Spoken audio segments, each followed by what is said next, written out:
মেয়েটা চোখ বন্ধ করে শুয়ে আছে। তার গোলাপি ঠোঁটজোড়া কাঁপছে। আমি আর নিজেকে সামলাতে পারলাম না। আমার ঠোঁটজোড়া মেয়েটার ঠোঁটজোড়ার সাথে চুবিয়ে চুষতে লাগলাম। এবার গল্পে আসা যাক। আজ অনেক রাত হয়ে গেছে। আজকে মনে হয় বাসায় পৌঁছাতে পৌঁছাতে ভোর হয়ে যাবে। আশেপাশে কোনো গাড়িও দেখতে পাচ্ছি না। ধুর, কেন যে বন্ধুদের সাথে আড্ডা মারতে গেলাম। এখন নিজেরই পস্তাতে হচ্ছে। আর হারামি বন্ধুগুলাও ছাড়াতে চায় না। এসব ভাবছি আর হাঁটতে হাঁটতে একটা বাস স্ট্যান্ডের সামনে এসে পড়ছি। দেখি এখানে কিছুক্ষণ দাঁড়াই, কোনো গাড়ি পাওয়া যায় কিনা। ও, আপনাদের তো পরিচয়টাই দিলাম না। আমার নাম আলোক, বকাটে ছেলে। বাবার টাকা উড়াই আর বন্ধুদের সাথে আড্ডা মেরে খাই। উচ্চ মাধ্যমিক পাশ করছি। যাক, আর কিছু বলার প্রয়োজন মনে করি না। গল্পে আসা যাক। বাস স্ট্যান্ড দাঁড়িয়ে অপেক্ষা করছি বাসের জন্য। এমন সময় চোখ পড়লো একটা মেয়ের উপর। একটু অবাক হলাম, কারণ এত রাতে একটা মেয়ে, তাও আবার একা দাঁড়িয়ে আছে। অবাক করা বিষয় হলো মেয়েটা বোরকা পরে সুন্দরভাবে নাকাব করেছে। দেখে মনে হয় কোনো ভদ্রঘরের মেয়ে, কিন্তু এত রাতে কোনো ভদ্রঘরের মেয়েটা বাইরে থাকবে?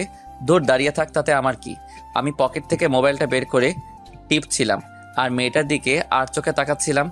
অনেকক্ষণ হয়ে গেল মেয়েটা দাঁড়িয়ে আছে। এখন প্রায় রাত 2টা বাজে। এতক্ষণ কার জন্য দাঁড়িয়ে আছে মেয়েটা? এই বিষয়টা আমাকে ভাবাচ্ছে না। আর ভেবে কাজ নেই, গিয়ে জিজ্ঞেস করি কি হয়েছে। হয়তো বা কোনো বিপদে পড়ছে। ধীর গতিতে পা বাড়িয়ে মেয়েটার কাছে গিয়ে দাঁড়ালাম। অবাক হয়ে গেলাম, কারণ মেয়েটা আমাকে দেখে একটু চমকালো না। উল্টো আমি তার চোখের দিকে তাকিয়ে এক অজানা রাজ্যে হারিয়ে গেছি। কি মায়াভরা সেই মায়াবী চোখ! আমি তো তার চোখ দেখেই প্রেমে পড়ে গেছি। হঠাৎ মেয়েটার কণ্ঠে ঘোর ভাঙল। ও হ্যালো, এভাবে তাকিয়ে আছেন কেন? না মানে, আপনি কি কোনো প্রবলেমে ফেসে গেছেন? যদি আমাকে বলেন সাহায্য করতে পারি। না, কোনো প্রবলেম নেই। তাহলে এত রাতে এখানে দাঁড়িয়ে আছেন কেন? কাস্টমার খুঁজছি। কি? আমি তো মেরে গেলাম। কিছুই বুঝলাম না কি বলছে মেয়েটা। শুনতে পান না? কাস্টমার খুঁজছি। মেয়েটার কথা শুনে আমি আমার কানকে বিশ্বাস করতে পারছি না। কিছুক্ষণের জন্য একেবারে নিস্তব্ধ হয়ে গেলাম। কি বলছে মেয়েটা? তাহলে কি মেয়েটা? না না, ছি ছি, এ কি করে হয়? এমন বোরকাওয়ালি মেয়ে কোনো দিন এসব করতে পারে না। মনে হয় ভুল শুনছি। তাই মেয়েটাকে জিজ্ঞেস করলাম, কি বলছেন এসব বুঝতেছি না। আরে বললাম না কাস্টমার খুঁজতেছি। এত রাতে কিসের কাস্টমার? তার মানে কি আমি যা ভাবছি আপনার সম্পর্কে? আপনি কিছু বলার আগেই মেয়েটা বলল, জি তাই। করবেন নাকি আপনি? মেয়েটার কথা শুনে মনের মধ্যে কেমন যেন একটা অনুভূতি কাজ করছে মেয়েটা দেখার জন্য। এত সুন্দর নাকাব করা মেয়ে কি করে এসব কাজ? না না, আর ভাবতে পারছি না। মাথাটা কেমন জানি গুলিয়ে যাচ্ছে। মেয়েটার কথা শুনে আবার বাস্তবে ফিরে এলাম। কি হলো, করবেন? যদি করেন তাহলে বলেন, না হলে বিদায় হন। আমাকে কাস্টমার খুঁজতে হবে। কোনো কথাই মুখ থেকে বের হচ্ছে না। কি বলবো বুঝতে পারছি না। চুপ করে আসি। মেয়েটা দেখি অন্যদিকে ফিরে হাঁটা শুরু করলো। আমি পিছন থেকে ডাক দিলাম, এই যে আপু, দাঁড়ান। যা বলার তাড়াতাড়ি বলেন, আমার কাছে এত সময় নাই। আপনি কি সত্যি এসব করেন? হ্যাঁ করি, আপনি করবেন কিনা বলেন, না হলে আমি যাই। এর আগে কারোর সাথে করছেন? না, আজকেই প্রথম। কেন? অবাক হয়ে যাচ্ছি। এর আগে কারোর সাথেই করে নাই, তাহলে শুধু শুধু কেন নিজের মূল্যবান জিনিসটা বিক্রি করছে? এত কৈফিয়ত আমি আপনাকে দিতে পারবো না। যদি করেন তাহলে বলেন, না হলে গেলাম। আমি কি বলবো বুঝতে পারছি না। দেখতে এত সুন্দর লাগছে মেয়েটাকে, বোরকা পরে যে তার প্রেমে পড়ে গেলাম। কিন্তু মেয়েটার চরিত্র তো মাশাআল্লাহ। আমারও মেয়েটাকে দেখে কেমন জানি লাগছে। নিজেকে সামলাতে পারছি না। তার আর কিছু না ভেবে মেয়েটাকে জিজ্ঞেস করলাম, কত নিবেন এক রাতের? 10,000। ওকে ডান, আমি রাজি। আগে পেমেন্ট করেন। আমি কিছুটা অবাক হয়ে গেলাম। একেবারে পাক্কা পতিতাদের মতো কথা বলতেছে। যাক, আর কিছু না ভেবে পকেট থেকে মানিব্যাগটা বের করে চকচকে 10টা 1,000 টাকার নোট দিলাম। যেহেতু আমি বড়লোক বাবার একমাত্র সন্তান, তাই টাকার কোনো অভাব নাই। মেয়েটাকে নিয়ে হাঁটা শুরু করলাম। একসাথে হাঁটছি, নীরব। রাস্তাটা যেন আমার আর মেয়েটার দিকে তাকিয়ে হাসছে। আমার মনের মধ্যে মেয়েটাকে দেখার জন্য অস্থিরতা কাজ করছে। না জানি কেমন দেখতে, যেমনই দেখতে হোক, চোখগুলো আমার ক্রাশ। কিন্তু মেয়েটাকে তো আর পাবো না আজকের পর, তাই আজকেই ভোগ করে স্বাদ মিটিয়ে নিই। আর ওইদিকে মেয়েটা মনে মনে হয়তো অনেক কিছু ভাবছে। কি ভাবছে তা আমার অজানা, কিন্তু মেয়েটা অনেক ভয় পেয়ে আছে। সত্যি কি মেয়েটা আজ প্রথম এমন কাজ করতে যাচ্ছে? মনের মধ্যে হাজারো প্রশ্নের পাহাড় তৈরি হতে থাকে। তখনই মেয়েটা আমাকে বলল ওই দিকে যেতে। আমি কিছুটা অবাক হয়ে বললাম, কোন দিকে? তারপর মেয়েটা বলল তার সাথে যেতে। আমি মেয়েটার পিছন পিছন হাঁটা শুরু করলাম। কিছু দূর হাঁটতেই নিজেকে একটা ঘরে আবিষ্কার করলাম। বুঝতে বাকি রইল না যে এই বাসাটাতে মেয়েটা থাকে। অন্ধকার দেখা যাচ্ছে কারণ ঘরের লাইটটা অফ ছিল। পরে মেয়েটা গিয়ে লাইট অন করলো। তাকিয়ে দেখলাম কত সুন্দর করে সাজানো পরিপাটি একটা রুম। মনে হয় মেয়েটা একাই থাকে। মেয়েটা দরজা লাগিয়ে বলল, শুরু করতে পারেন। আমারও আর তর্স হইছে না মেয়েটাকে দেখার জন্য। তাই বললাম, আপনার চেহারাটা দেখেন, মুখের কাপড়টা সরান একটু। গলা দিয়ে যেন কথা বের হচ্ছিল না। মেয়েটা নিজের মুখের কাপড় সরাতেই আমি যেন এক অন্য জগতে হারিয়ে গেলাম। এ কি মানুষ নাকি পরী? এত সুন্দর মানুষ হতে পারে আগে জানা ছিল না। মেয়েটার কাজল কালো চোখগুলো দেখেই আমি আগেই তার প্রেমে পড়ে গেছিলাম। আর এখন তার এত সুন্দর অপরূপ চেহারা, আর ঠোঁটের নিচে একটা তিল, হালকা মেকআপ আর ঠোঁটে হালকা গোলাপি লিপস্টিক। আমি তো লোভ সামলাতে পারছি না। আর সোনার বরণ শরীর, আর তার সোনার বরণ শরীর আর চুলের ঘ্রাণে আমি মাতাল হয়ে গেলাম। ধীরে ধীরে মেয়েটার দিকে অগ্রসর হলাম। মেয়েটা একটু একটু করে পিছুপা হচ্ছে। মেয়েটা বিছানায় পড়ে যায়। আমিও তার উপর পাগলা কুত্তার মতো ঝাঁপিয়ে পড়ি নিজের জৈবিক চাহিদা মেটানোর জন্য। মেয়েটা চোখ বন্ধ করে শুয়ে আছে, তার গোলাপি ঠোঁটজোড়া কাঁপছে। আমি আর নিজেকে সামলাতে পারলাম না। আমার ঠোঁটজোড়া মেয়েটার ঠোঁটজোড়ার সাথে চুবিয়ে চুষতে লাগলাম। নিজেকে এক অন্য জগতে হারিয়ে ফেলছি। তার সারা শরীরের ঘ্রাণ আমাকে পাগল করে ফেলছে। আমি ধীরে ধীরে তার ঠোঁটের দিকে অগ্রসর হতে থাকি। মেয়েটা চোখ বন্ধ করে ফেলে। আমি সাথে সাথে তাকে লিপ কিস করে বসি। মেয়েটা কেঁপে উঠে আমাকে জড়িয়ে ধরে ফেলে। আমিও তার প্রতি পুরো নেশায় আক্রান্ত হয়ে পড়লাম। দুইজনই সুখের রাজ্যে হারিয়ে গেছি। হঠাৎ একটা বিকট শব্দ হলো। আমার নেশা কেটে গেল। আমি মেয়েটাকে ছেড়ে দেই।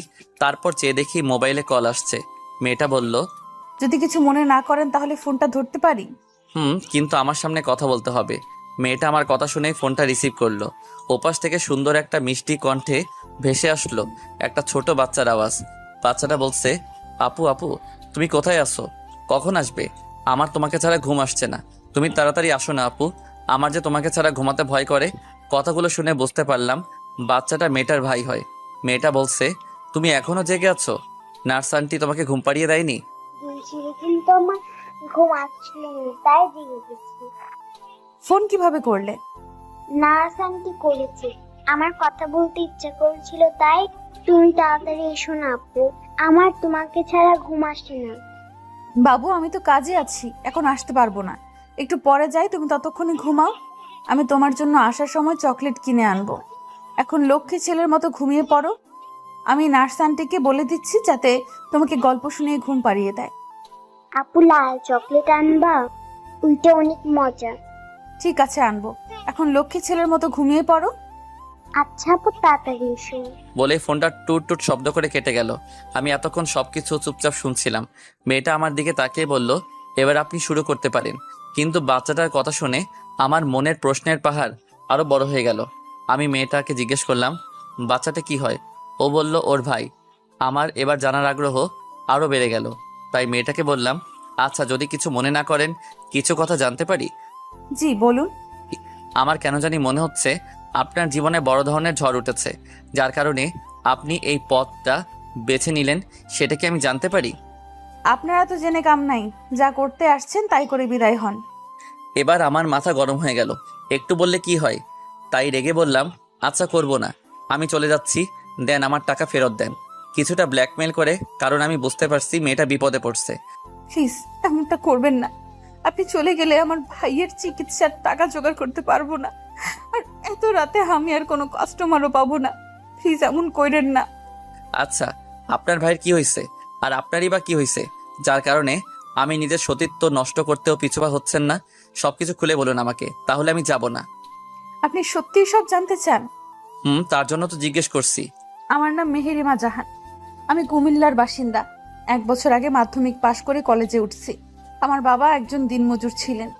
আজ থেকে প্রায় 6 মাস আগে আমার বাবা মা দুজনেই একটা কার অ্যাক্সিডেন্টে মারা যান। সেদিন থেকে আমার জীবনে দুঃখের ঝড় নেমে আসে। যে লোকটা আমার মা বাবাকে গাড়ি চাপা দিয়েছিল, সে লোকটা অনেক ধনী ছিল। আমাকে আর আমার ভাইকে ওনার সাথে করে নিয়ে যেতে চেয়েছিলেন, কিন্তু আমার মামা আর মামি দুজন খুব লোভী। তারা ওই লোকটার কাছ থেকে টাকা নেয়, তারপর লোকটাকে চলে যেতে বলে। আর তারপর মামি চক্রান্ত করে বাবার সব জায়গা জমি নিজের নামে করিয়ে নিয়েছিলেন।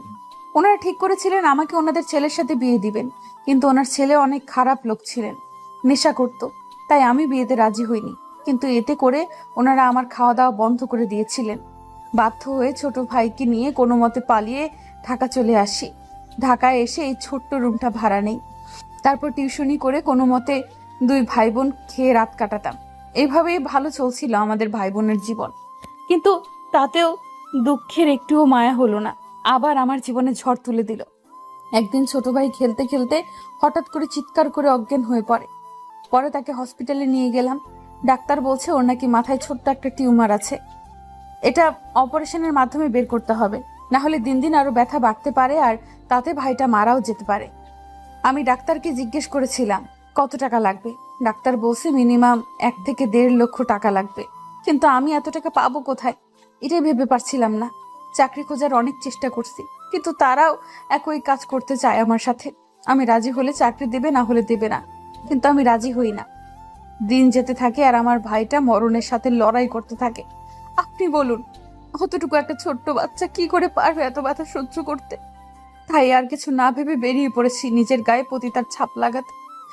এতে আমার জীবন ধ্বংস হলেও আমার নিষ্পাপ ভাইটার জীবন বেঁচে যাবে।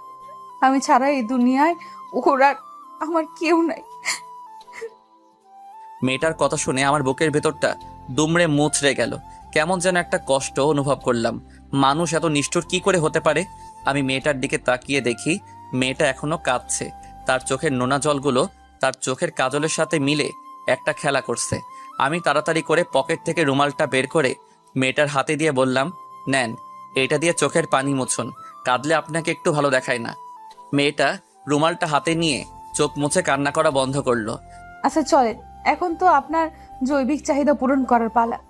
আমি মেয়েটার এমন কথা শুনে সত্যি অবাক না হয়ে পারলাম না। কেউ এতটা নিচে নামতে পারে? নিজের ভাইকে বাঁচানোর জন্য জানা ছিল না। আমি মেয়েটার গলার শব্দে আবার বাস্তবে ফিরে এলাম। কি হলো আপনার, কি ভাবছেন? আচ্ছা, যদি কিছু মনে না করেন একটা কথা বলি। জি বলুন। আমি এরপর যা বলছি মেয়েটা তা শোনার জন্য মোটেও তৈরি ছিল না। আচ্ছা আপনি এবার আপনার কাজ শুরু করেন, আমি আর আপনাকে বাধা দেব না। আমার জীবনে প্রথম আপনি সেই পুরুষ যে আমার এত কাছে এসেছে। চাইলে এখন আপনি আমার গায়ে পতিতার ছাপ বসিয়ে দিতে পারেন, পরে আবার টাকা ফেরত চাইতে পারবেন না, কারণ টাকাটা আমার খুব প্রয়োজন। আমি কি বলবো কিছুই বুঝতে পারছিলাম না। একদিকে মেয়েটা আমার স্বপ্নে সেই রাজকুমারী যাকে আমি মনে প্রাণে কাছে চাইছি, তবে সেটা স্বপ্নই ছিল এতদিন। আজ এত কাছে পেয়েও কি আমি তাকে হারিয়ে ফেলবো? তবে কি সে শুধু আজকে রাতটাই আমার? ভাবনাতে পড়ে গেলাম। না না, এই কিছুতেই হতে পারে না। এই মেয়েকে আমি সারা জীবন পাশে চাই। যেই মেয়ে ছোট ভাইয়ের জন্য নিজের সতীত্ব বিলি করতে রাজি, সেই মেয়ে আর যাই হোক প্রতারক হতে পারে না। এই মেয়ের মন যে জয় করতে পারবে, জীবনের বিনিময় হলেও তাকে আগলে রাখবে। না না, একে হারাতে পারবো না। তাহলে আমার যে কি হবে তা আমি নিজেই জানি না। প্রথম দেখায় যাকে ভালোবেসে ফেলেছি তাকে কি করে হারাতে দিতে পারি? মনের মধ্যে হাজারো ভাবনার ঢেউ তুলছে। চুপ করে বসে থাকতে দেখে মেয়েটা বলল, কি হলো, কি ভাবছেন? কই কিছু না তো। দেখুন, আমার কাছে বেশি সময় নেই, ভোর হতে আর অল্প সময় বাকি আছে। তারপর কিন্তু আর কিছু করতে পারবেন না বলে দিলাম। আর টাকার আশা ছেড়ে দেন। আর কিছুই করতে চাইও না। মেয়েটা অবাক হয়ে বড় বড় চোখ করে তাকিয়ে বলল, আর কিছু করতে চান না মানে? মানে কিছু না, করতে চাই না, এটাই বললাম। দেখুন, করবেন কি না করবেন সেটা আপনার ব্যাপার, কিন্তু কিন্তু টাকাটা ফেরত পাবেন না। এবার আমার মাথায় রাগ উঠে গেল। বারবার শুধু টাকার কথা বলে। অবশ্যই এতে মেয়েটার কোনো দোষ নেই। ওর জায়গায় অন্য মেয়ে থাকলেও একই কথা বলতো। না, আর দেরি করা ঠিক হবে না। মেয়েটা আমার মনের কথা খুলে বলি, দেখি যদি রাজি হয় তাহলে আমার জীবন ধন্য। আচ্ছা, একটা কথা বলতে পারি যদি কিছু মনে না করেন? আবার কি কথা? দেখুন, যা বলার তাড়াতাড়ি বলুন, আমার এত সময় নেই। সময় নেই মানে? আর কোনো জায়গায় কাস্টমার ওয়েট করছে নাকি? না, তা না। যাক, বাদ দেন, বলেন কি বলবেন শুনি। এরপর আমি যা বললাম এতে মেয়েটা নিজের কানকে বিশ্বাস করতে পারছিল না। চলুন দেখা যাক। আসলে কথাটা হলো, কি বলেন? না মানে আসলে কথাটা হলো কি বলা দরকার বুঝতে পারছিলাম না। কি মানে করছেন? যা বলার সোজাসুজি বলেন। আমি আপনাকে ভালোবাসি, আপনাকে বিয়ে করতে চাই। কথাটা বলেই মাথা নিচু করে ফেলি। আর এদিকে মেয়েটা যেন আকাশ থেকে পড়লো আমার এমন একটা কথা শুনে। এটার জন্য মেয়েটা মোটেও তৈরি ছিল না। কি বলছেন এসব? আপনার মাথা ঠিক আছে তো নাকি? দেখুন, আবেগের বশে কোনো কথা বলা উচিত না। আপনি যা করতে এসেছেন তাই করে বিদায় হন। আমি আবেগের বশে কথা বলছি না, যা বলছি মন থেকে বলছি। আমি আপনাকে প্রথম দেখেই ভালোবেসে ফেলছি আর আপনাকে বিয়ে করতে চাই। দেখুন, এই মুহূর্তে আপনার আবেগটা কাজ করছে, তাই এসব কথা বাদ দেন প্লিজ। আপনি আপনার কাজ করে চলে যেতে পারেন। আর হ্যাঁ, বিয়ে করে কি করবেন শুনি? যেটা বিয়ে করে পাবেন সেটা তো বিয়ের আগেই পেয়ে যাচ্ছেন। তাহলে আর বিয়ে করবেন কেন? তাও আবার আমার মতো একটা ফতিতার সাথে। মেয়েটার এমন কথা শুনে ভীষণ রাগ উঠল। মন চেয়েছিল কষিয়ে 2টা থাপ্পড় দিতে। আরে হেতিকে ভালোবাসি বলে মুখে যা আসে তাই বলে যাবে নাকি? দেখুন, বিয়ে মানে যে সেক্স করা তা কিন্তু নয়। বিয়ের আরও অনেক ভালো দিক আছে। আমি আপনাকে আমার সারা জীবনের সুখ দুঃখের সাথী বানাতে চাই। বলেন, হবেন কি আমার পথ চলার সাথী? মেয়েটা কি বলবে বুঝতে পারছে না। কি বলা উচিত তার এখন? মেয়েটা একটা ভাবনার মধ্যে ডুবে গেল। একটা আপত্তিকর ছাপ দেখতে পাচ্ছিলাম তার মুখে। মেয়েটা বলল, আমি আপনাকে বিয়ে করতে পারবো না। আপনি যা করতে এসেছেন তাই করে চলে যান। এতে মেয়ের উপর কোনো দয়া দেখানোর দরকার নেই। এসব শুনে আমার মাথায় আরও বেশি গরম হয়ে যায়। নিজেকে আর আটকে রাখতে পারি না। ঠাস করে মেয়েটার গালে চড় বসিয়ে দেই। মেয়েটা গালে হাত দিয়ে বসে আছে। বুঝতে পারলাম চড়টা খুব জোরেই লেগেছে, কারণ চড় খেয়ে মেয়েটা বিছানার কোণে ছিটকে পড়ে। আমি এমন কিছু করব সে স্বপ্নেও ভাবতে পারে নাই। ওই, তুই নিজেকে কি মনে করিস? হ্যাঁ? রেগে তুই তাই করে বলা শুরু করছি। তোকে প্রথম দেখে ভালোবেসে ফেলছি, তাই তোর এত কথা সহ্য করছি। নয়তো তোকে খুন করে কখন চলে যেতাম। এখন বল, বিয়ে করবি কি না? না, করবো না আপনাকে বিয়ে। হাসছেন কেন? তুই যদি এখন আমাকে বিয়ে করতে রাজি না হোস, তাহলে কাল সকাল হওয়ার আগে তোকে পুলিশ এসে ধরে নিয়ে যাবে। আমি পুলিশকে বলবো তুই একটা বেশ্যামি। তাই বলছি, চুপচাপ মেনে নে। আমি তোকে সত্যি ভালোবেসে ফেলছি, আর আমাকে বিয়ে করলে তোর ভাইও বেঁচে যাবে। না প্লিজ, এমনটা করবেন না। আমি আপনার দুটি পায়ে পড়ি, পুলিশকে ডাকবেন না। তাহলে আমার ভাইটার কি হবে? ওইটুকু একটা বাচ্চার প্রতি দয়া করেন, পুলিশকে ডাইকেন না। আপনার দুটি পায়ে ধরি। সাথে সাথে আমার পায়ে হাত দিয়ে ধরে বসে। তোর জায়গা আমার পায়ে নয়, তোর স্থান আমার মনে। তুই কিছু চিন্তা করিস না। তোর ভাইয়ের অপারেশনের সমস্ত দায়িত্ব আমার। কিন্তু তোকে আমাকে বিয়ে করতে হবে, না হলে আমি পুলিশ ডাকতে বাধ্য হব। না না, এটা কইরেন না প্লিজ। নিজের অজান্তেই আমার মুখে একটা হাসি ফুটে ওঠে। আমি মেয়েটার গালে হাত দিয়ে তার চোখের পানি মুছে দেই। তারপর তার কপালে আলতো করে একটা চুমু খাই আর বলি, যাও এখন শুয়ে পড়ো। খেয়াল করলাম তার গালটাতে চড় মারার ফলে হাতের 5 আঙ্গুলের ছাপ বসে গেছে। কিন্তু আপনার পরিবার কি আমার মতো একটা এতিম মেয়েকে মেনে নেবে? এই চুপ! কে বলছে তুমি এতিম? আমি আছি না তোমার সাথে? খবরদার, খবরদার আর নিজেকে এতিম বলবে না। কথাটা শোনার পর মেয়েটা হাউমাউ করে কেঁদে ফেললো। কাঁদুক, সে আজকেই তার জীবনের শেষ কান্না। আর কোনোদিন তাকে কাঁদতে দিব না। আমি তার চোখের পানি মুছে দিয়ে বললাম, যাও গিয়ে শুয়ে পড়ো। রাত অনেক হয়েছে, সকালে তোমার ভাইকে দেখতে যেতে হবে তো। মেয়েটা কোনো কথা না বলে বিছানার এক কোণে গুটিসুটি মেরে শুয়ে পড়ে। আমি একটা বালিশ আর চাদর নিয়ে নিচে বেঁধেতে বিছানা করে শুয়ে পড়ি। কিছুক্ষণ পর হঠাৎ কারো চিৎকারের বিকট শব্দে আবার ঘুম ভেঙে গেল। মেয়েটা কোনো কথা না বলে চুপচাপ বিছানার এক কোণে গিয়ে শুয়ে পড়ল। খেয়াল করলাম মেয়েটা বালিশে মুখ লুকিয়ে কাঁদছে।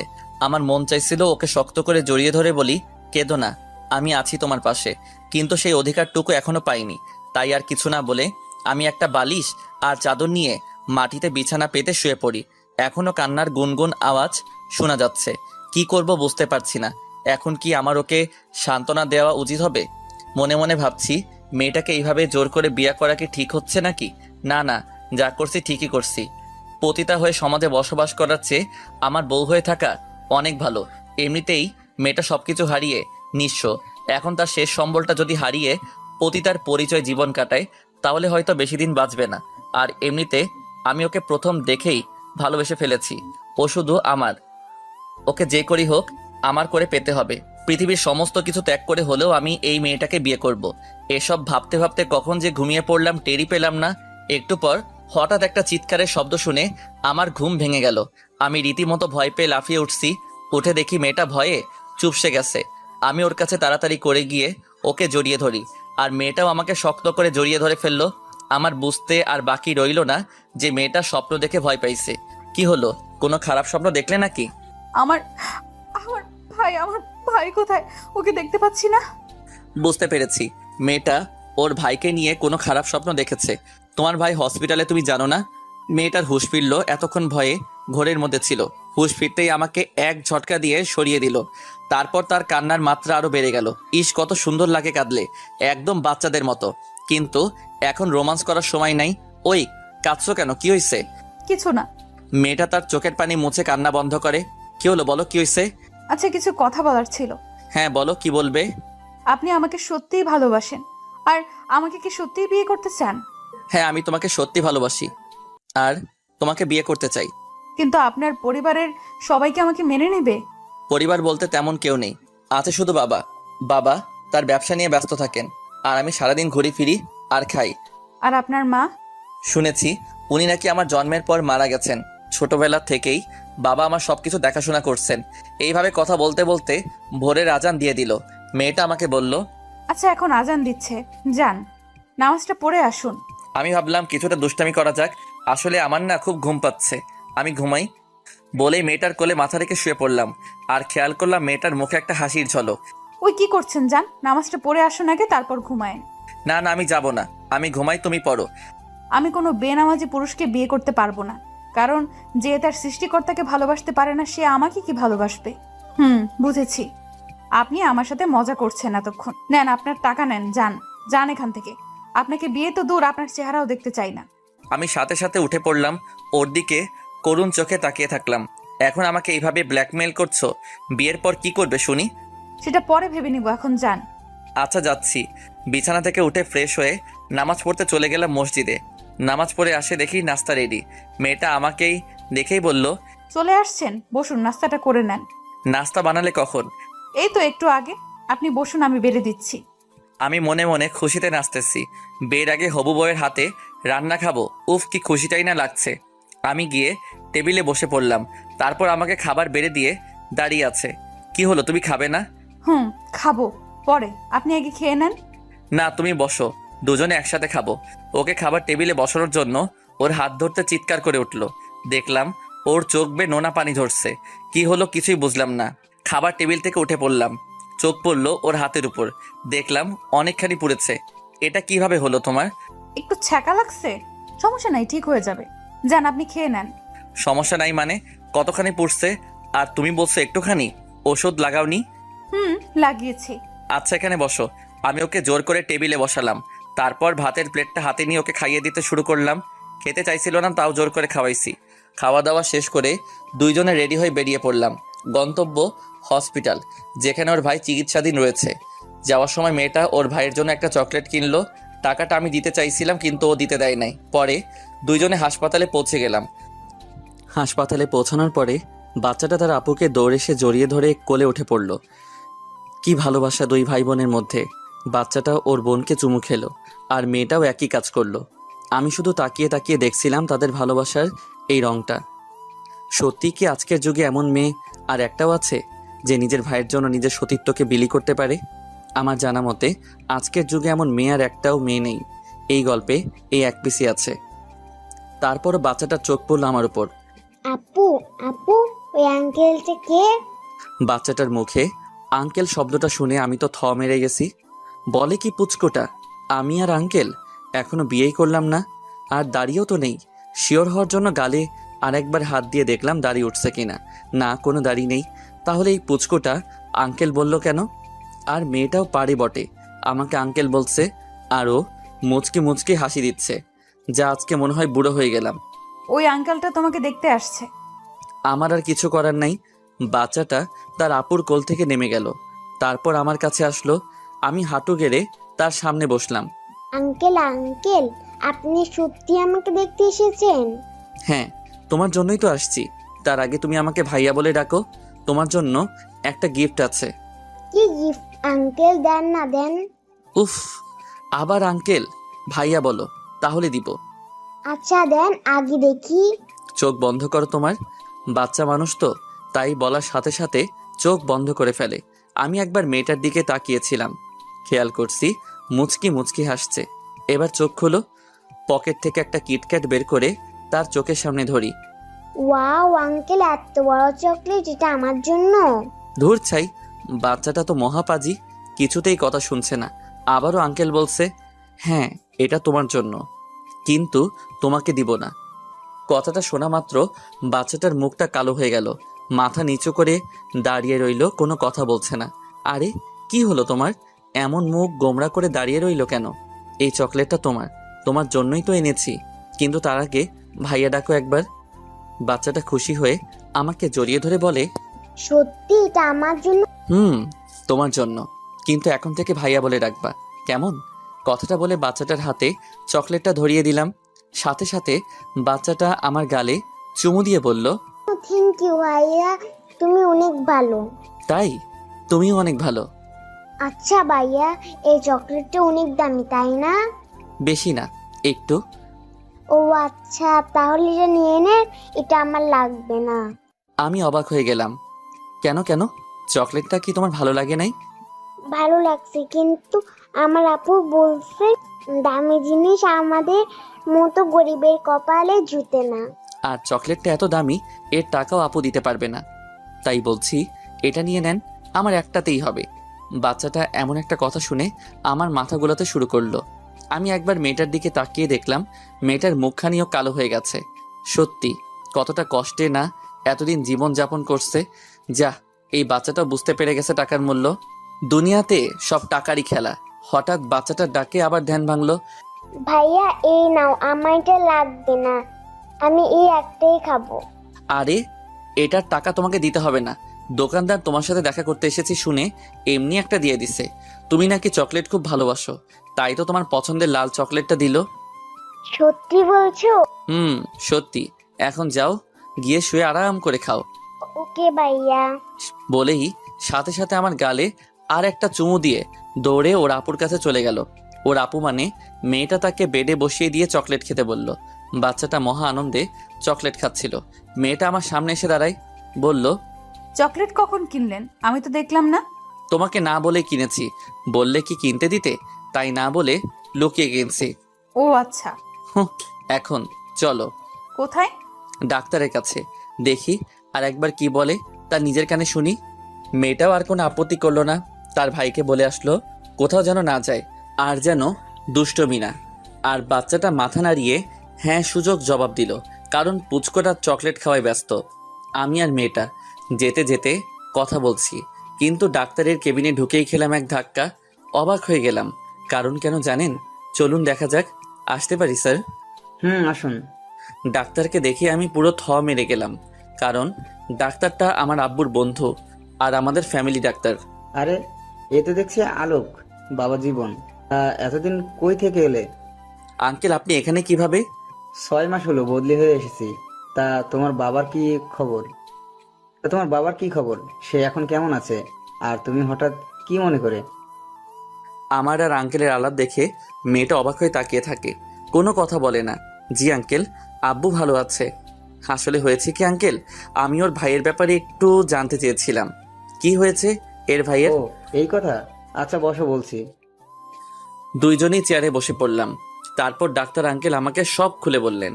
বেশি কিছু না, একটা অপারেশন করালে ঠিক হয়ে যাবে। আঙ্কেল, আপনি যা করার করুন, যত টাকা লাগে আমি দেব, কিন্তু বাচ্চাটা যেন কোনো ক্ষতি না হয়। আচ্ছা, চিন্তা করো না, আমি পার্সোনাল ভাবে এই ব্যাপারটা হ্যান্ডেল করব। তাহলে আঙ্কেল, আপনি যত তাড়াতাড়ি সম্ভব অপারেশনটা শুরু করে দিন। আমরা তাহলে এখন উঠি। এ কি, এইমাত্র তো এলে আর এখনই বলছো উঠি? যে চা নাস্তা খেয়ে যাও। না আঙ্কেল, আজ না অন্যদিন, বলে আমরা উঠে হাঁটা শুরু করলাম। মেয়েটার মুখের দিকে একবার তাকিয়েছিলাম, ঘন কালো কুয়াশায় যেন তার সুন্দর মুখটা ঢেকে গেছে। কোনো কথা বলছে না, চুপচাপ। আমি কেবিন থেকে বের হওয়ার আগেই ডাক্তার আঙ্কেল আমাকে ডাক ডাক দিল। বাবা আলোক, শোনো। আমি আর মেয়েটা দুজনেই দাঁড়িয়ে পড়লাম, পিছন ফিরে তাকিয়ে বললাম, জি আঙ্কেল বলুন। ডাক্তার আঙ্কেল চেয়ার থেকে উঠে এসে আমার কানের কাছে ফিসফিস করে বলছে, এটা করবে শুনি। দেখি কি করা যায়। চালিয়ে যাও বাবা, তোমাদের দুজনকে বেশ ভালো মানিয়েছে। আমি আর কিছু বললাম না, শুধু একটু হেসে চলে আসলাম। কিন্তু এদিকে মেয়েটার মন এখনো খারাপ, হয়তো তার ভাইয়ের কথা ভাবছে। কি হলো, কি ভাবছো? মেয়েটা চমকে গেল। কই কিছু না তো। চুপচাপ যে, কোনো কথা বলছো না যে? এমনি। আর কোনো কথা বলল না। আমি আর কিছু জিজ্ঞেস করলাম না, কারণ জানি এর মন ভালো নেই। পরের দুইজনে বাচ্চাটার কাছে গেলাম।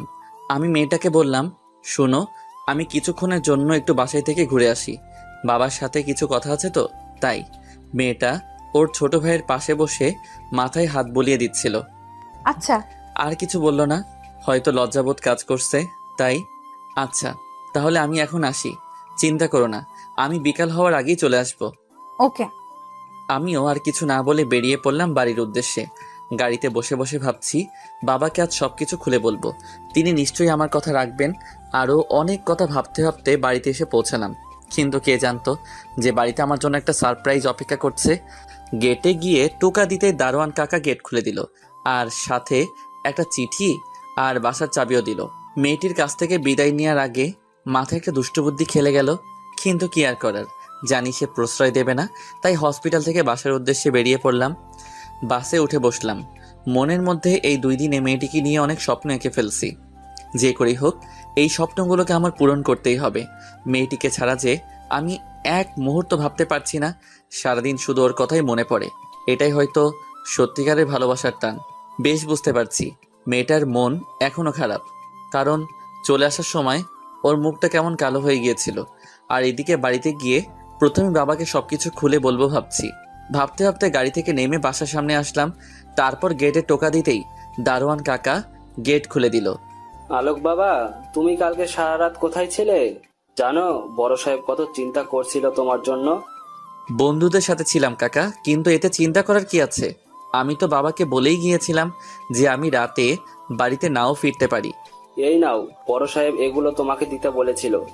এগুলো কি? আর বাবা কোথায়? বড় সাহেব কয়েকদিনের জন্য দেশের বাইরে গেছেন। যাওয়ার আগে এই কাগজ আর চাবিটা দিয়ে গেছেন। আমি আর কিছু বললাম না, নর্মালি ভাবে বিহেভ করলাম। তারপর চাবিটা আর কাগজটা হাতে নিয়ে বাড়ির ভিতরে চলে গেলাম। ঘরে গিয়ে ঢুকতেই কেমন যেন ফাঁকা ফাঁকা লাগছে, চারিদিকে নিস্তব্ধতা কাজ করছে। তারপর ঘরে জানালা খুলে দিলাম, বাইরের একটু ঠান্ডা বাতাস বইছে। এরপর আমি আমার রুমে গেলাম। টেবিলের উপর কাগজ আর চাবিটা রেখে ফ্রেশ হতে চলে গেলাম। ফ্রেশ হয়ে বেরিয়ে এসে একটু বিছানায় হেলান দিতে চোখ পড়ল সেই কাগজটার উপরে। তাই আর দেরি না করে তাড়াতাড়ি কাগজটা হাতে নিয়ে খুলে পড়তে শুরু করলাম। পড়তে পড়তে হঠাৎ করে বুকের ভিতরটা কেমন যেন দুমড়ে মুচড়ে গেল। চলুন দেখা যাক কি লেখা আছে কাগজটিতে। ডিয়ার আলোক, হঠাৎ করে একটা জরুরি মিটিংয়ের জন্য 1 মাসের জন্য আমাকে দেশের বাইরে যেতে হচ্ছে। তোমাকে কথাটা কাল রাতেই বলবো ভাবছিলাম, কিন্তু তুমি সারা রাত বাড়িতে ফিরোনি। খুব ভোরে আমাকে দেশ ছেড়ে যেতে হবে, তাই রাতে তোমাকে ফোন করেছিলাম কথা বলার জন্য, কিন্তু তোমার ফোন অফ ছিল। জানি না এভাবে আর কতদিন চলবে। যাই হোক, বাবা নিজের খেয়াল রাখবে। সময় হলে আমি তোমাকে ফোন করব। বেশি রাত করে বাইরে থাকবে না, আর নিজের প্রতি একটু যত্ন নিবে, কেমন? আর হ্যাঁ, তোমার হাত খরচের জন্য আলমারিতে কিছু টাকা রাখা আছে, সেখান থেকে যা খুশি খরচ করো, কিন্তু নিজের দিকে একটু খেয়াল রেখো, কেমন? আসি, ভালো থাকবে, বাই। এই লেখা ছিল। সত্যি আমি বাবার অবাধ্য সন্তান। কোনো দিনও তার একটা কথা শুনিনি। অনেকবার বলেছিল তার সাথে ব্যবসার কাজে হাত লাগাতে, কিন্তু আমি তা শুনিনি, কারণ আমার কাজ করতে ভালো লাগতো না। সত্যি খুব খারাপ লাগছে। মা মারা যাওয়ার পর থেকে বাবা বিয়ে করেনি এই ভয় যদি সৎ মায়ের মতন আমাকে কষ্ট দেয়। ছোটবেলা থেকে অনেক আদরে মানুষ করছে, তাই আজ আমি এই রকম। মনে মনে নিজেকে গালি দিতে লাগলাম। চিঠিটা টেবিলে রেখে দিলাম। তারপর বিছানায় গিয়ে হেলান দিয়ে শুয়ে পড়লাম। কখন যে চোখের পাতা দুটো এক হয়ে গেল বুঝতেই পারলাম না। অনেকক্ষণ পর মনে হলো খুব গরম পড়ছে, শরীর ভেজা ভেজা মনে হচ্ছে। না, আর সহ্য করা যাচ্ছে না। ঘুমকে পরাজিত করলাম। চোখ খুলে বুঝতে পারলাম কারেন্ট চলে গেছে। ঘড়ির দিকে তাকিয়ে দেখি দুপুর 3টা বেজে গেছে। সাথে সাথে আমার মাথায় হাত, এত বেলা হয়ে গেছে। আর ওদিকে না জানি মেয়েটির কি অবস্থা, দুপুরে কিছু খেয়েছে কিনা তাও জানি না। আর কিছু না ভেবে তাড়াতাড়ি ফ্রেশ হয়ে গাড়ি নিয়ে বেরিয়ে পড়লাম হসপিটালের উদ্দেশ্যে। পৌঁছাতে পৌঁছাতে 3টা 30 বেজে গেল। হসপিটালের ভিতরে গিয়ে দেখি মেয়েটি এখনও তার ভাইয়ের পাশে বসে মাথায় হাত বুলিয়ে দিচ্ছে। আমি সামনে গিয়ে একটু গলা ছেড়ে কাশি দিলাম।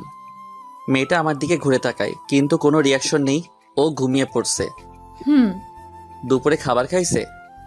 খাবার খাইয়ে ওষুধ খাইয়ে ঘুম পাড়িয়ে দিলাম। আর তুমি কিছু খাইছো? মেয়েটা কিছুটা ভ্রু কুঁচকে গেল। না মানে হ্যাঁ, খেয়েছি। আর আপনি? না, এখনো খাইনি। চলো এখন খাবো। তো যান, খেয়ে আসেন, আমি এখানেই আছি। তুমি কিছু খাবে না আমি জানি, তুমিও না খেয়ে আছো। না, আমি খেয়েছি, আপনি যান, খেয়ে আসেন। জানি মেয়েটার মনের অবস্থা ভালো নেই, কিন্তু না খেয়ে থাকলে তারও শরীর খারাপ করতে পারে। দেখো, মিথ্যা বলে লাভ নেই। আমি জানি তুমি কিছু খাওনি। মেয়েটা হয়তো মনে মনে ভাবছে যে আমি কিভাবে জানলাম যে না খেয়ে আছি। না মানে আসলে পরে খেয়ে নেব, আপনি খেয়ে আসুন। না, তুমি না খেলে আমিও খাবো না। আর জানো, আমি ক্ষুধা সহ্য করতে পারি না, কিন্তু তুমি তো খাবে না, তাই না? তাহলে আমিও খাবো না, এতে আমার মরণ হয় হোক। বলে একটা চেয়ারে বসে পড়লাম। মেয়েটা বসা থেকে উঠে আমার সামনে এসে দাঁড়ালো। দেখুন, জেদ করবেন না প্লিজ। আমার ভাইটাকে রেখে এখন আপনার সাথে কিভাবে যাব বলুন? হঠাৎ যদি উঠে পড়ে, আমাকে দেখতে না পেলে কান্নাকাটি শুরু করবে। আমি জানি মেয়েটারও খিদা লাগছে, কিন্তু মুখ ফুটে কিছু বলতে পারছে না। সব মেয়েরা এমনই হয়, মনের ভিতরে লুকানো কথা কোনোদিনও মুখ ফুটে বলবে না।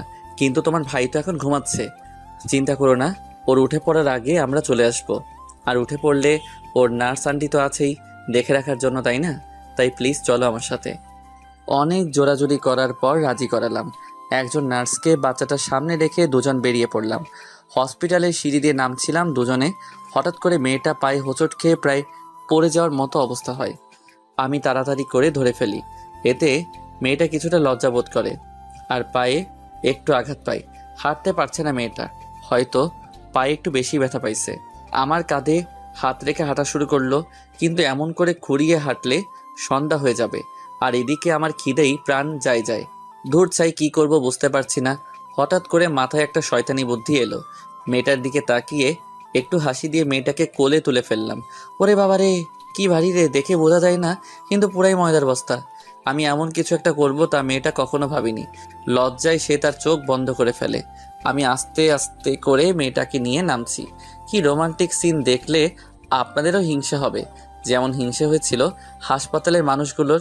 হ্যাঁ, হসপিটালের সবাই আমার দিকে ড্যাব ড্যাব করে তাকিয়েছিল। তাকিয়ে থাক, তাতে আমার কি? আমি তো আমার হউকে কোলে নিয়েছি। অবশেষে মেয়েটাকে গাড়িতে বসিয়ে দিলাম, তারপর গাড়ি চালানো আরম্ভ করলাম। গাড়ি চালানোর সময় মেয়েটার দিকে একবার তাকিয়ে দেখি লজ্জায় মেয়েটার মুখখানি লাল হয়ে গেছে। আর আমার তো হাসতে হাসতে দম যায়, কিন্তু তাও নিজের হাসিকে কন্ট্রোল করলাম, কারণ এখন যদি হাসি তাহলে কপালে দুঃখ আছে। মেয়েটা চুপচাপ বসে আছে আর আমি গাড়ি চালাচ্ছি। কি হলো, কিছু বলছো না যে? আপনি আমাকে ওভাবে কোলে নিলেন কেন? তুমি তো হাঁটতে পারছিলে না, তাই। এরপর থেকে আমার পারমিশন ছাড়া আমাকে ওইভাবে কোলে নিবেন না, বুঝছেন? ওকে, আমি মনে মনে বলছি, দাঁড়াও না একবার, শুধু বিয়েটা করে নিই, তারপর তোমাকে দেখাবো কে কার পারমিশন নিয়ে কি করবে। এমন টাইট দিমো জীবনেও ছুটতে পারবা না। আচ্ছা, তোমার পায়ে কি খুব ব্যথা করছে? না। আর কোনো কথা বললাম না। গাড়িটা একটা বড় রেস্টুরেন্টের সামনে পার্ক করলাম, তারপর দুজনে ভিতরে গিয়ে বসলাম। আমি তার দিকে মেনু কার্ড এগিয়ে দিয়ে বললাম, কি খাবে তা অর্ডার করতে। কিন্তু সে বলল, আপনারা যা খুশি অর্ডার করুন। তাই আমি নিজেই অর্ডার করলাম। খাবারের নামগুলো অজানা থাক, বললে আবার আপনাদের লোভ লাগবে। ওয়েটার খাবার পরিবেশন করে দিয়ে গেল, কিন্তু মেয়েটা কিছু খাচ্ছে না, শুধু আর চোখে খাবারের দিকে তাকাচ্ছে। কি হলো, খাচ্ছ না যে? নাওয়া খাওয়া শুরু করো। না মানে এত ভালোভাবে খাবার, না মানে এত ভালো ভালো খাবার আগে কখনো খাইনি তো, তাই জানি না কিরকম খেতে। আর আমার ভাই ওসব কোনোদিন দেখেনি, ওকে ছাড়া আমি এত ভালো ভালো খাবার কিভাবে খাবো বলুন? ও আচ্ছা, এই কথা চিন্তা করো না, তোমার ভাইয়ের জন্য নিয়ে যাব। আর এই খাবারগুলো খুবই ভালো আর সুস্বাদু। বিশ্বাস না হলে খেয়ে দেখো একটু। তারপর মেয়েটা খাওয়া শুরু করলো, কিন্তু কেন জানি মনে হচ্ছে ওর খেতে খুব কষ্ট হচ্ছে। মুহূর্তেই মনে পড়লো ওর তো হাত চাকা খাইছে, হয়তো এই জন্য খেতে কষ্ট হচ্ছে। আমার মনে কুবুদ্ধি ধরা দিল, মেয়েটাকে নিজের হাতে খাইয়ে দিবার। ভাবতে দেরি কিন্তু করতে দেরি করিনি। সঙ্গে সঙ্গে উঠে মেয়েটার পাশে গিয়ে বসলাম। মেয়েটা কিছুটা চমকে গেল। কি হলো, তোমার খেতে অসুবিধা হচ্ছে? তাও আমাকে বলতে পারছো না? না মানে আসলে হাতে একটু জ্বালা করছে। আচ্ছা, তোমার খেতে হবে না, আমি খাইয়ে দিচ্ছি। না ঠিক আছে, আমি খেতে পারবো। হ্যাঁ হ্যাঁ হয়েছে, জানি কেমন খেতে পারবে। চুপচাপ বসো এখানে, কোনো কথা বলবে না। মেয়েটা আর কোনো কথা বলল না। আমি খাবার প্লেট হাতে নিয়ে খাইয়ে দিতে শুরু করলাম। কিছুক্ষণ পর খেয়াল করলাম মেয়েটা কাঁদছে। কি হলো, কাঁদছে কেন? কিছুই বুঝলাম না। ঝাল লাগলো নি? এই কি হলো তোমার, কাঁদছো কেন? কই কিছু না তো। তাহলে কাঁদছো কেন? কই কোথায় কাচ্ছি? ওই এমনি চোখে কি জানি পড়লো। আমি কি বোকা নাকি নিজেকে চালাক ভাবো তুমি? সত্যি করে বলো কি হয়েছে? আসলে এইভাবে তুলে আমার মা বাবা খাইয়ে দিতেন তো, তাই আজকে আপনি খাইয়ে দিতেই ওনাদের কথা মনে পড়ে গেল। দূর পাগলি, খাওয়ার সময় এইভাবে কেউ কাঁদে নাকি? একদম কাঁদবে না। ওনারা সব সময় তোমার পাশে আছে, তোমাদের জন্য সব সময় দোয়া করে। আর তোমরা যদি এইভাবে ভেঙে পড়ো তাহলে যে ওনাদের আত্মা কষ্ট পাবে। হুম। আচ্ছা, এবার লক্ষ্মীমের মতো হা করো আর একদম কাঁদবে না। পুরো খাবারটা শেষ করতে হবে। তোমাকে আরো মোটু হতে হবে, কারণ আমি চিকন চাকন মেয়ে পছন্দ করি না, বুঝলা? কথাটা শুনেই মেয়েটার মুখের হাসির ঝলক দেখতে পেলাম। কি সুন্দর মায়াবী হাসি। বারবার এই হাসির ওপরে আমি ক্রাশ খাই। ওকে খাওয়ানোর পরে নিজেও খেয়ে নিলাম, তারপর বিল মিটিয়ে দিলাম। পরে আবার মন চাচ্ছিল মেয়েটাকে কোলে নেই, কিন্তু সে তো মানা করে দিছে, তাই নিতে পারলাম না। কিন্তু তাও আমার কাঁধে হাত রেখে আস্তে আস্তে হেঁটে হেঁটে গাড়ির ভিতরে গিয়ে বসলো। আমি গাড়ি চালাতে শুরু করলাম। মাঝপথে মেয়েটা বলল, ওই প্লিজ প্লিজ গাড়িটা থামান প্লিজ। কেন, কি হয়েছে? আহ, এত কথা না বলে থামান না। আর কোনো আপত্তি না করে মারলাম ব্রেক। ওই গাড়িটা একটু থামান প্লিজ। কেন, কি হলো? আহা, থামান না, এত কথা বলছেন কেন? আমি আর কোনো আপত্তি না করে মারলাম ব্রেক। গাড়িটা থেমে গেল। আমি আর মেয়েটা দুইজনেই গাড়ি থেকে নামলাম। এখন আবার কোথায় যাবে? ওই যে দেখেছেন, একটা রাস্তার ওই পাশে আর একটা মাঠ আর একটা পুকুর দেখা যাচ্ছে, ওইখানে একটু নিয়ে যাবেন প্লিজ। কেন? আসলে আমার পুকুর পাড়ে বসে থাকতে খুব ভালো লাগে, নিয়ে চলুন না প্লিজ। বেশিক্ষণ থাকবো না, একটু পর চলে আসবো। আমি আর কিছু না ভেবে মেয়েটাকে সাথে করে নিয়ে গেলাম পুকুর পাড়ে। সেখানে একটা খোলা জায়গায় দুজনে বসে পড়লাম। দুজনের মধ্যে নিস্তব্ধতা বিরাজমান, কেউ কারোর সাথে কথা বলছে না। মেয়েটা আপন মনে কিছুক্ষণ পুকুরের পানি দিকে তাকিয়ে রইল। ওইখানেই পাশে একটা ঝালমুড়িওয়ালা লোক ঝালমুড়ি বিক্রি করছিল। আমি তাকে জিজ্ঞেস করলাম ঝালমুড়ি খাবে কিনা। সে মাথা নাড়িয়ে হ্যাঁ সূচক জবাব দিল। পরে আমি ঝালমুড়ি এনে তার হাতে দিলাম। আমিও খেতে লাগলাম। ঝালমুড়ি খাওয়া শেষ, আর কিছুক্ষণ বসে রইলাম। আচ্ছা চলেন, এবার যাওয়া যাক। না, বসো, তোমার সাথে কিছু কথা আছে। জি বলুন। সত্যি করে একটা কথা বলবা? তুমি কি সত্যি আমাকে মন থেকে বিয়ে করতে রাজি হইছো, নাকি? মেয়েটা আমার এমন প্রশ্ন করাতে কিছুটা আটকে উঠল। কি বলবে সে নিজেই জানে না। সত্যি কথা বলতে কি, আমি আপনাকে বিয়ে করতে চাইনি, কিন্তু আপনি আমাকে পুলিশে ধরিয়ে দেবার ভয় দেখিয়ে রাজি করিয়েছেন। আমি কি বলবো কিছুই বুঝতে পারছিলাম না। মাথাটা ঘুরাচ্ছে। সত্যি কি তুমি আমাকে পছন্দ করো না? না। আমাকে কি ভালোবাসা যায় না? কেন যাব না? আপনার মতো ছেলেকে আজকাল সব মেয়েরাই পছন্দ করে, সব মেয়েরাই আপনার মতো জীবনসঙ্গী চায়। তাহলে তুমি কেন আমাকে ভালোবাসতে পারবে না? জানি না, কিন্তু আমি আপনাকে বিয়ে করলেও মন থেকে হয়তো কোনোদিন স্বামী হিসেবে মেনে নিতে পারবো না, কারণ বিয়েটা আমার ইচ্ছার বিরুদ্ধে হয়েছে। থাক, আর বলতে হবে না। আমি আর কিছুই বলতে পারলাম না। বুকের ভেতরটা কেমন যেন ব্যথা অনুভব করলাম, যার জন্য এত কিছু করছি শুধুমাত্র তার ভালোবাসা পাবো বলে। কিন্তু সে, ছি, আমিও বোকা। হয়তো মেয়েটা অন্য কাউকে ভালোবাসে। কিছু না জেনে আমারও মেয়েটার মায়ায় পড়া উচিত হয়নি। কিন্তু এখন কি করব? বড্ড বেশি ভালোবেসে ফেলছি যে। কিভাবে ভুলবো আমি তাকে? হয়তো পারবো না। না, আর মেয়েটার কাছে থাকা ঠিক হবে না। ওর যত কাছে থাকবো তত ওর মায়ায় পড়ে যাবো। তার থেকে ভালো হবে ওর থেকে দূরে সরে যাওয়ার। এসব ভাবতে ভাবতেই চোখের কোণে নোনা জলগুলো বেরিয়ে আসছিল। ওকে বুঝতে না দিয়ে মাথাটা ঘুরিয়ে চোখের পানিটা মুছে ফেললাম। মনে মনে বলতে লাগলাম, খুব ভালোবাসি তোমাকে। হয়তো আজকে আমাদের শেষ দেখা। আর কিছু না বলে আমি উঠে হাঁটা শুরু করলাম। মেয়েটা অবাক হয়ে তাকিয়ে রইল, কারণ তাকে দেখে হাঁটা শুরু করছি। এক পা দুপা করে সামনে এগোচ্ছি, আর ওর জীবন থেকে ধীরে ধীরে সরে যাচ্ছি। মেয়েটাও আমার পিছন পিছন হাঁটা শুরু করলো। আমি গাড়িতে বসে পড়লাম। মেয়েটাও ধীরে ধীরে এসে গাড়িতে চলে বসলো। আমি কোনো কথা বলছি না। কি বলবো? আর নিজের কথা বলার বাকশক্তি হারিয়ে ফেলছি। মনের মধ্যে এখন শুধু বেদনার ঝড়। মন খুলে কাঁদতে ইচ্ছে করছিল, কিন্তু পারলাম না। গাড়ি চালাতে শুরু করলাম। কি হলো, কথা বলছেন না যে? এই যে শুনছেন। বলুন। এতক্ষণ ভাবনায় বিভোর ছিলাম, তাই প্রথম ডাকটা শুনতে পাইনি। মেয়েটা কিছুটা অবাক হয়ে যায়, কারণ আমি তাকে আবার আপনি করে বলা শুরু করছি। এটা মেয়েটা খুব ভালো করে খেয়াল করছে। এখন আবার আপনি করে বলছেন কেন? যার যে অধিকার, সে অধিকারের মধ্যে সীমাবদ্ধ থাকা উচিত। বুকে একরাশ কষ্ট নিয়ে বললাম, মানে? কিছু না। আর কিছু বলল না। জানি না ওর মনে কি চলছে, তবে আমার মনে যে বেদনার আগুন দাউ দাউ করে জ্বলছে। কিভাবে ভুলবো তাকে? কি করে ভুলে থাকবো এই মায়ায় ভরা মুখখানি? না, ভুলতে আমাকে হবেই, কারণ ও আমাকে চায় না। আমি শুধুমাত্র ওর প্রয়োজন। আর তাছাড়া জোর করে ভালোবাসা আদায় করা যায় না। এসব ভাবতে ভাবতে হঠাৎ গাড়ি থামালাম। কি হলো, গাড়ি থামালেন যে? হসপিটাল চলে আসছি। মেয়েটা সেদিকে কোনো খেয়াল নেই। ও। আপনি যান, আমি ডাক্তার আঙ্কেলের সাথে একটু দেখা করে আসি। ওকে। অতঃপর মেয়েটা গাড়ি থেকে নেমে গেল, আমিও নামলাম। মেয়েটা ভিতরে চলে যাচ্ছে। আমি তার চলে যাওয়ার দিকে এক নজরে তাকিয়ে রইলাম। হয়তো এখনই শেষ দেখা। মনে হচ্ছিল কেউ আমার গলা চেপে ধরছে। নিঃশ্বাস নিতে কষ্ট হচ্ছিল। চোখের কোণে আবারও পানি জমে গেল। এবার আর বাধা মানল না, গড়িয়ে পড়ল আমার গাল বেয়ে। কোনো দিনও কারোর জন্য কষ্ট হয়নি, আজ বুঝতে পারলাম আপনজন ছেড়ে গেলে কতটা কষ্ট হয়। এই কষ্ট সইবার ক্ষমতা সবার নেই, আমারও নেই। জানি না কতদিন এই পিছুটান থাকবে, কিন্তু আমাকে যে ওর জীবন থেকে সরে যেতেই হবে, কারণ ওর মনের রাজ্যে হয়তো অন্য কেউ রাজ করছে।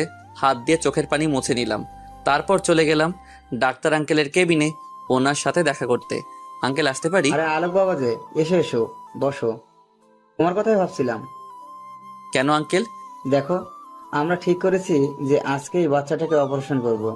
তাই তোমাকে এই কথাটা বলবো ভাবছিলাম। এ তো খুশির কথা, আপনি যত তাড়াতাড়ি পারেন অপারেশনটা করে ফেলুন। হুম। আচ্ছা আঙ্কেল, তাহলে এখন আমি উঠি। আপনি বাচ্চাটার অপারেশনের পর আমাকে জানাবেন, আমি একটু দরকারি কাজে বাইরে যাচ্ছি। আচ্ছা, জানাবো না। আমি চলে আসলাম সেখান থেকে। ভাবছি চলে তো যাবো, তাহলে মেয়েটাকে শেষ একটি নজর দেখে যাই। জানি এতে আমার মনের কষ্টটা কমবে না, আরো দ্বিগুণভাবে বেড়ে যাবে। কিন্তু তাও মেয়েটাকে না দেখে থাকতে পারছি না। না, আর পারছি না এখানে থাকতে, শুধু কাঁদতে ইচ্ছে করছে। নিজের ভিতরে শূন্যতা কাজ করছে, কি জানি হারিয়ে ফেলছি। চোখের পানি বাধা মানছে না, কি করব কিছুই বুঝতে পারছি না। আমি রুমের দিকে এগোতে লাগলাম, যেখানে মেয়েটা রয়েছে। মনের মধ্যে কেমন একটা উত্তেজনা কাজ করছে। অবশেষে দরজার সামনে এসে দাঁড়ালাম, দেখি মেয়েটার তার ভাইয়ের পাশে বসে আছে, আর ওর ভাইয়ের মাথায় হাত বুলিয়ে দিচ্ছে, আর পুচকুটা এখনো ঘুমাচ্ছে। ওকে দেখায় মনে হচ্ছে কতই না সুখে আছে। আমি একবার মেয়েটির দিকে এক নজরে তাকিয়ে রইলাম, প্রায় অনেকক্ষণ তাকিয়েছিলাম। দরজার সামনে দাঁড়িয়ে কি করব, ভেতরে গেলে যে আমি নিজের চোখের জলকে আটকাতে পারবো না, কারণ মনের মধ্যে এত কষ্ট জমেছে। সারা জীবন কাঁদলেও এর বিন্দুমাত্র কষ্ট কম হবে না। অবশেষে সেই সময় এলো। এখন বাচ্চাটার অপারেশন চলছে, আর মেয়েটা অপারেশন থিয়েটারের সামনে পায়চারি করছে আর কাঁদছে। বেশ বুঝতে পারছি খুব ভয় করছে ওর। সত্যি বলতে এখন আমার খুব ইচ্ছা করছে ওকে জড়িয়ে ধরে বলি, চিন্তা করো না, সব ঠিক হয়ে যাবে। কিন্তু সেইটা করার অধিকার নেই, ছিল না, আর কোনোদিনও থাকবে না। কিছুক্ষণ পর ডাক্তার আঙ্কেল রুম থেকে বেরিয়ে আসলেন। মেয়েটা ডাক্তার আঙ্কেলের সাথে কথা বলে দৌড়ে রুমের মধ্যে চলে গেল। মনে হয় বেঁচে গেছে, কারণ মেয়েটার মুখে হাসির ছাপ দেখতে পারছিলাম। কিন্তু দূর থেকে দাঁড়িয়ে কি বললেন ডাক্তার আঙ্কেল তা শুনতে পাইনি। বাচ্চাটার কি অবস্থা তা জানার জন্য ডাক্তার আঙ্কেলের কাছে ফোন দিলাম। যেহেতু আমাদের পারিবারিক ডাক্তার, তাই আগে থেকে নাম্বার আমার ফোনে সেভ করা ছিল। রিং হচ্ছে। ফোন রিসিভ করতেই আমি ডাক্তার আঙ্কেলকে সালাম দিলাম। তারপর উনি সালামের জবাব দিলেন। আঙ্কেল, কি অবস্থা? বাচ্চাটার এখন কেমন আছে? ডাক্তার আঙ্কেল বা মেয়েটার কেউই এখনো জানে না আমি হসপিটালে আছি। এখন বাচ্চাটা পুরোপুরি সুস্থ, তুমি চাইলে কালকে ওকে নিয়ে যেতে পারো। আমি খুব খুশি হয়ে ডাক্তার আঙ্কেলকে ধন্যবাদ জানালাম। অতঃপর আর একবার মেয়েটাকে দেখার জন্য রুমের দরজার সামনে গিয়ে দাঁড়ালাম।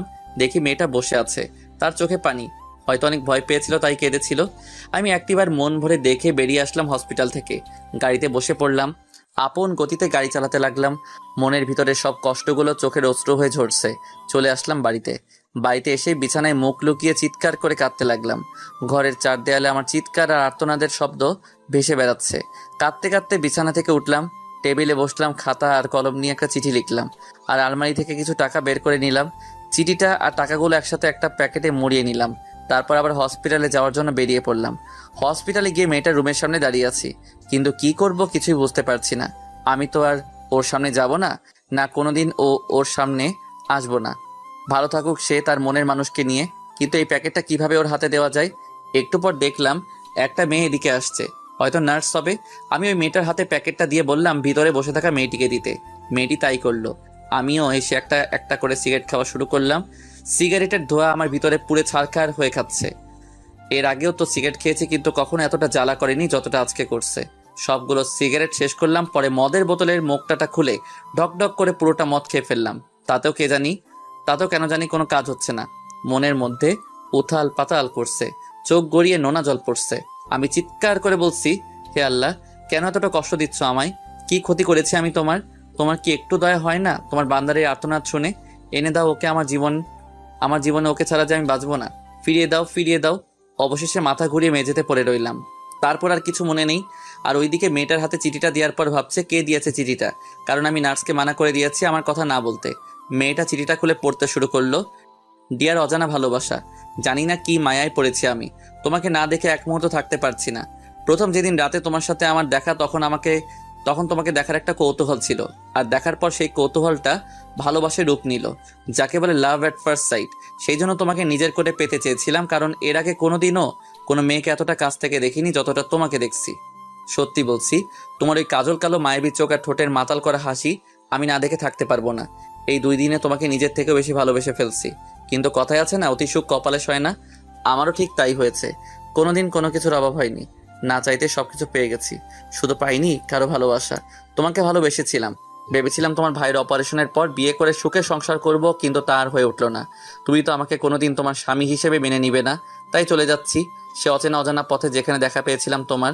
ভালো থেকো, নিজের খেয়াল রেখো, আর ওই পুচকুটারও খেয়াল রাখবা, কেমন? আর হ্যাঁ, কিছু টাকা দিয়ে দিলাম, দয়া করে ফেলে দিও না, তাহলে খুব কষ্ট পাবো। ওই টাকা দিয়ে তোমার ভাইয়ের জন্য ভালো ভালো কাপড় আর খাবার দাবার কিনে দিও। যদি তোমার তাতেও বিবেকে বাঁধে তাহলে কোনো একদিন দেখা হলে ফেরত দিয়ে দিও। খোদা হাফেজ। চিঠিটা পড়ার সাথে সাথে মেয়েটার চোখে নোনা পানি বেরিয়ে পড়লো। মেয়েটি চিঠিটা বুকে জড়িয়ে ধরে বলে, কেন চলে গেল? একটিবারও বুঝলে না আমিও তোমাকে ভালোবাসি? তোমাকে আমি সেদিন থেকে ভালোবেসে ফেলছি যেদিন তুমি আমাকে প্রথম বিয়ের কথা বলেছিলে। আমার কি এইটুকু অভিমান করে কথা বলার অধিকার নেই? সত্যি আমি ওই কথাটা মন থেকে বলিনি। ফিরে আসো তুমি, প্লিজ একটিবার ফিরে আসো। আমাকে একটিবার সুযোগ দাও। আমি আর কোনো দিনও তোমার সাথে অভিমান করব না। প্লিজ ফিরে আসো। পরের দিন কে যেন এত সকালে ঘরের বেল বাজাচ্ছে। বেল বাজানোর শব্দে আমার জ্ঞান ফিরে আসে। খুব বুঝতে পারলাম এখনো নেশাটা কাটেনি। খুব ঘুম পাচ্ছে, চোখ তুলে তাকাতে পারছি না। ঘুম ঘুম চোখে দরজার সামনে গিয়ে দরজা খুলতেই ঠাস ঠাস করে 2টা চরের শব্দ শুনতে পারলাম। বুঝতে বাকি রইল না যে চরগুলো আমার গালেই পড়েছে। এলে তো সবকিছু টাকা দিয়ে কেড়ে নিতে পারতাম, কিন্তু আমি তো তা করিনি। বিয়ে করে নিজের বউ হিসেবে স্বীকৃতি দিতে চেয়েছিলাম, কিন্তু সে তো আমাকে স্বামীর অধিকার দিবে না। তাহলে বিয়ে করে বা শারীরিক সম্পর্ক করে কি লাভ? অল্প কিছুক্ষণের সুখের জন্য মেয়েটার সবচেয়ে মূল্যবান জিনিসটি ধ্বংস করে লাভ কি? তার থেকে ভালো ওকে ওর মতো থাকতে দেই। কোনো একদিন হয়তো বুঝতে পারবে আমি ছাড়া আর কেউ তাকে তার নিজের থেকে বেশি ভালোবাসতে পারবে না। এইসব ভাবতে ভাবতে 2 চোখের কোণায় অশ্রু জমে গেল। খানিকক্ষণ পর সেগুলো গালপে টপ টপ করে পড়তে লাগলো। জীবনটা কত আজব, তাই না? যাকে সব থেকে বেশি আপন ভেবেছিলাম আর যার জন্য আমি পাগল ছিলাম, সেই মেয়েটি আজকে আমাকে পর করে দিছে। যাক, সে ভালো থাকুক, এটাই আমি চাই। হঠাৎ মাথাটা যেন কেমন জানি ঘোরাচ্ছে। কিছু দেখতে পারছি না কেন, আর চারদিকে এত অন্ধকার কেন? আস্তে আস্তে সবকিছু অন্ধকার হারিয়ে গেল। আমি ঘুমিয়ে গেলাম হঠাৎ। তাই ঘুমন্ত মানুষকে প্রায় মৃত ব্যক্তির ন্যায় বলা হয়ে থাকে। এইদিকে মেয়েটির চিঠিটা বুকে জড়িয়ে ধরে কান্নায় ভেঙে পড়ল, আর এইদিকে আমি নিজেকে নেশায় মাতিয়ে তুলেছি। যে নেশা আমাকে সম্পূর্ণভাবে গ্রাস করে ফেলেছে। চোখে চোখে সবকিছু ঝাপসা দেখছি। মনের মধ্যে শুধু বারবার ওই মেয়েটার মুখ। চোখ বন্ধ করলেই তাকে দেখি। এত ভালোবাসার পরও আমি তাকে পাবো না, কারণ সে আমাকে চায় না। পরের দিন, উফ, এটা কিসের আওয়াজ? কানের 12টা বেজে গেল। বুঝতে পারলাম কেউ দরজায় কড়া নাড়ছে। কিন্তু এত সকালে আবার কে এলো? আব্বু তো দেশে নেই। তাহলে কি ওনার কোনো চেনা পরিচয় লোক নাকি অন্য কেউ? ধুর, ঘুমের 12টা বেজে গেল। যাই দেখি কে এই মহান ব্যক্তি যে এই 7 সকালে আমার ঘুম ভাঙাতে কলিং বেলের সাথে যুদ্ধ করছে। আর এদিকে কলিং বেলটা বারবার বেজেই চলেছে। আরে আসছি রে বাবা, এবার থাম। বেলটা নষ্ট করে ফেলবি নাকি? অতপর আমি আস্তে আস্তে হেঁটে দরজার সামনে গিয়ে দাঁড়ালাম। অতপর দরজাটা খোলার জন্য রেডি হয়েছি। দরজাটা খোলার সাথে সাথে ঠাস ঠাস করে 2টা চরের শব্দ শুনতে পারলাম। কানের নিচে হালকা হালকা ব্যথা লাগছে কেন? তাহলে কি চর 2টা আমার গালেই পড়ছে?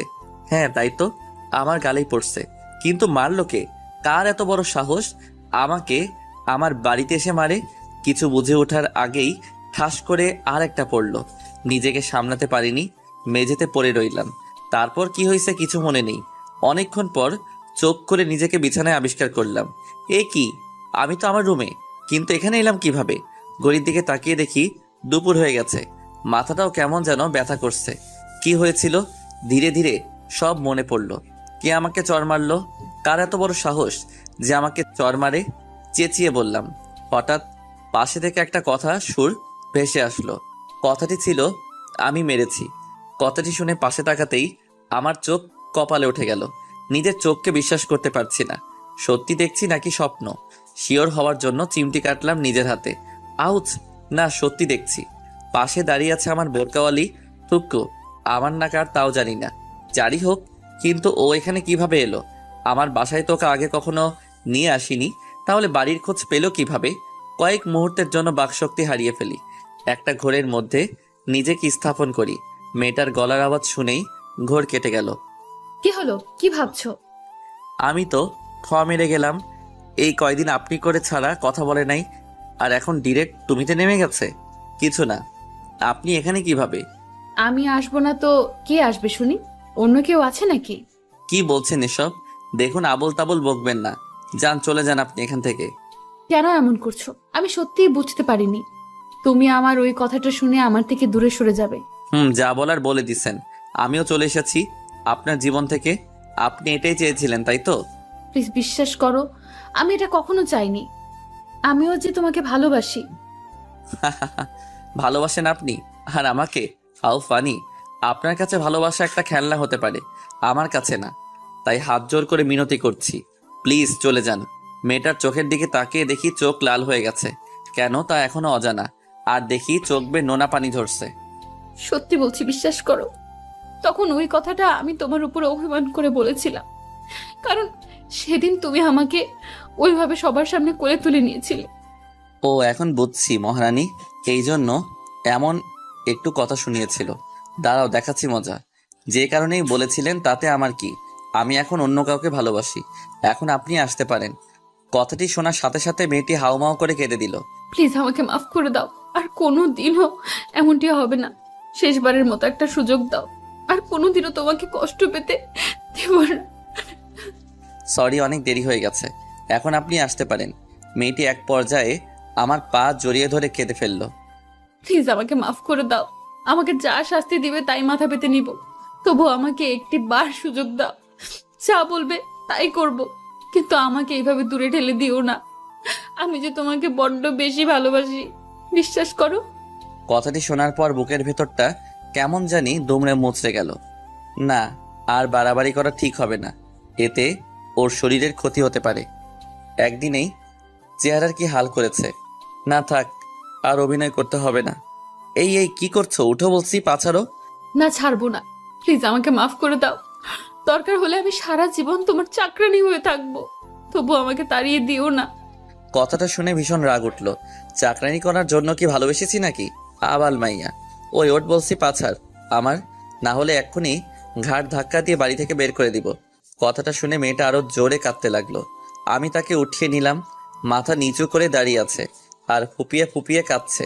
পাগলি একটা, তোর উপর কি আমি রাগ করে থাকতে পারি বল? আর কোনোদিনও ওইসব কথা বলবি না, কেমন? মেয়েটি আমাকে সঙ্গে সঙ্গে জড়িয়ে ধরে। বেশ শক্ত করে জড়িয়ে ধরছে দেখছি। জড়িয়ে ধরেই কাঁদছে পাগলিটা। বিশ্বাস করো, ওই কথাটা অভিমান করে বলেছিলাম। যদি জানতাম তুমি কষ্ট পাবে তাহলে ওই কথাটা কোনোদিনও বলতামই না। তুমি আমাকে মাফ করে দাও প্লিজ, আর কোনো দিন এইসব বলবো না। মাফ করতে পারি, তার আগে কিছু কথা আছে। আমাকে মারলা কেন? আরো শক্ত করে জড়িয়ে ধরছে। এমন মনে হচ্ছে যেন কেউ আমাকে ওর কাছ থেকে দূরে সরিয়ে নিয়ে যেতে চাচ্ছে, কিন্তু ও ওর সবটুকু শক্তি দিয়ে আগলে রাখার চেষ্টা করছে। আমাকে ছেড়ে চলে এসেছিলে কেন জানো? কালকে সারা রাত ঘুমাইনি, তোমার কথা ভেবে কাঁদছি। আর জানো, আমার ভাইয়ের যখন অপারেশন চলছিল তখন তোমাকে অনেক খুঁজেছি। আমার তখন অনেক ভয় করছিল। তোমাকে পাশে আশা করেছিলাম, কিন্তু তুমি কোথাও ছিলে না। কেন চলে গিয়েছিলা? জানো কত ভয় পাইছি। এর জন্য কি 3টা চর মারার দরকার ছিল? বেশ করেছি। এরপর চলে যাওয়ার কথা বললে ঠ্যাং ভেঙে ঘরে বসিয়ে রাখবো। ওরে বাবারে, কি বলছো এসব? তাহলে তো কোথাও যেতে পারবো না দেখছি। কোথাও যেতে দিলে তো? কিন্তু আমার একটা শর্ত আছে। মানলে থাকবো, না মানলে এখনই চলে যাব। মেয়েটি আমাকে ছেড়ে দিল। কি শর্ত বলো? যা বলবে তাতে রাজি, তবু ছেড়ে যাওয়ার কথা বলবে না। সত্যি যা বলবো তাই করবা? করব। বলো কি করতে হবে? আমাকে চর মারছো, এর জন্য শাস্তি পেতে হবে। যা শাস্তি দেবে মাথা পেতে নিব। বলো কি শাস্তি প্রাপ্য আমার? আমি একটা শয়তানি হাসি দিয়ে বলি, যে চরগুলো মারছো অনেক ব্যথা পাইছি। এর শাস্তি হলো আমি যতক্ষণ চাইবো ততক্ষণ কিস করতে হবে আমাকে। যা দুষ্টু, খালি শয়তানি বুদ্ধি। করবা কিনা বলো? পারবো না। তাহলে গেলাম বাই বলেই পেছন মুখ ফিরে হাঁটা শুরু করলাম। তখনই পেছন থেকে মারলো এক টান। ওপাশ ফিরতেই মেয়েটা আমার ঠোঁটের সাথে তার সুন্দর ঠোঁট জোড়া মিলিয়ে দিয়ে ধরে রাখলো। দুইজনে সুখের রাজ্যে হারিয়ে গেলাম। প্রায় 10 মিনিট পর ছেড়ে দিল। আমি তো শেষ, আমার দম যায় যায়। আর এদিকে তাকিয়ে দেখি মেয়েটা হাসছে। আমি অবাক না হয়ে পারছি না। আমার অবস্থা খারাপ হয়ে গেছে। আর ওর কিছুই হয়নি, ওই হাসতো কেন? তোমার অবস্থা দেখে। পাজি মেয়ে একটা। এই আমি পাজি না, বুঝছো? যা চাইছো তাই দিছি, আরো লাগলে বলো। না থাক, আচ্ছা, আমার গালটা লাল হয়ে গেছে আর কানের পাশে এখনো ব্যথা করছে। কি খাও বলো তো, এত জোরে কেউ থাপ্পড় মারে? কই দেখি দেখি, কোথায় ব্যথা করছে দেখি। এই তো গালে। ও সত্যি অনেক জোরে লাগছে।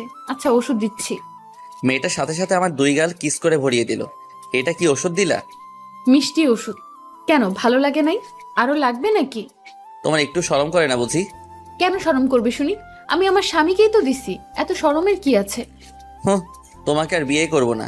বিয়ের আগে এত মারলা, বিয়ের পর না জানি আমার কি অবস্থা করবে। সমস্যা নাই, আদরও বেশি বেশি করব। যাও তাহলে, তোমাকে বিয়ে করব না। মুখ ফিরিয়ে দিলাম। মেয়েটা আমার গালে হাত দিয়ে তার দিকে ঘুরিয়ে নিল। কাকে বিয়ে করবে শুনি? অন্য কাউকে। কথাটা শুনে রাগে ফুলে গেছে। অন্য কাউকে মানে কাকে? নাম কি তার? কোথায় থাকে? তোমাকে বলবো কেন? কাকে বলবি শুনি? কাউকে না।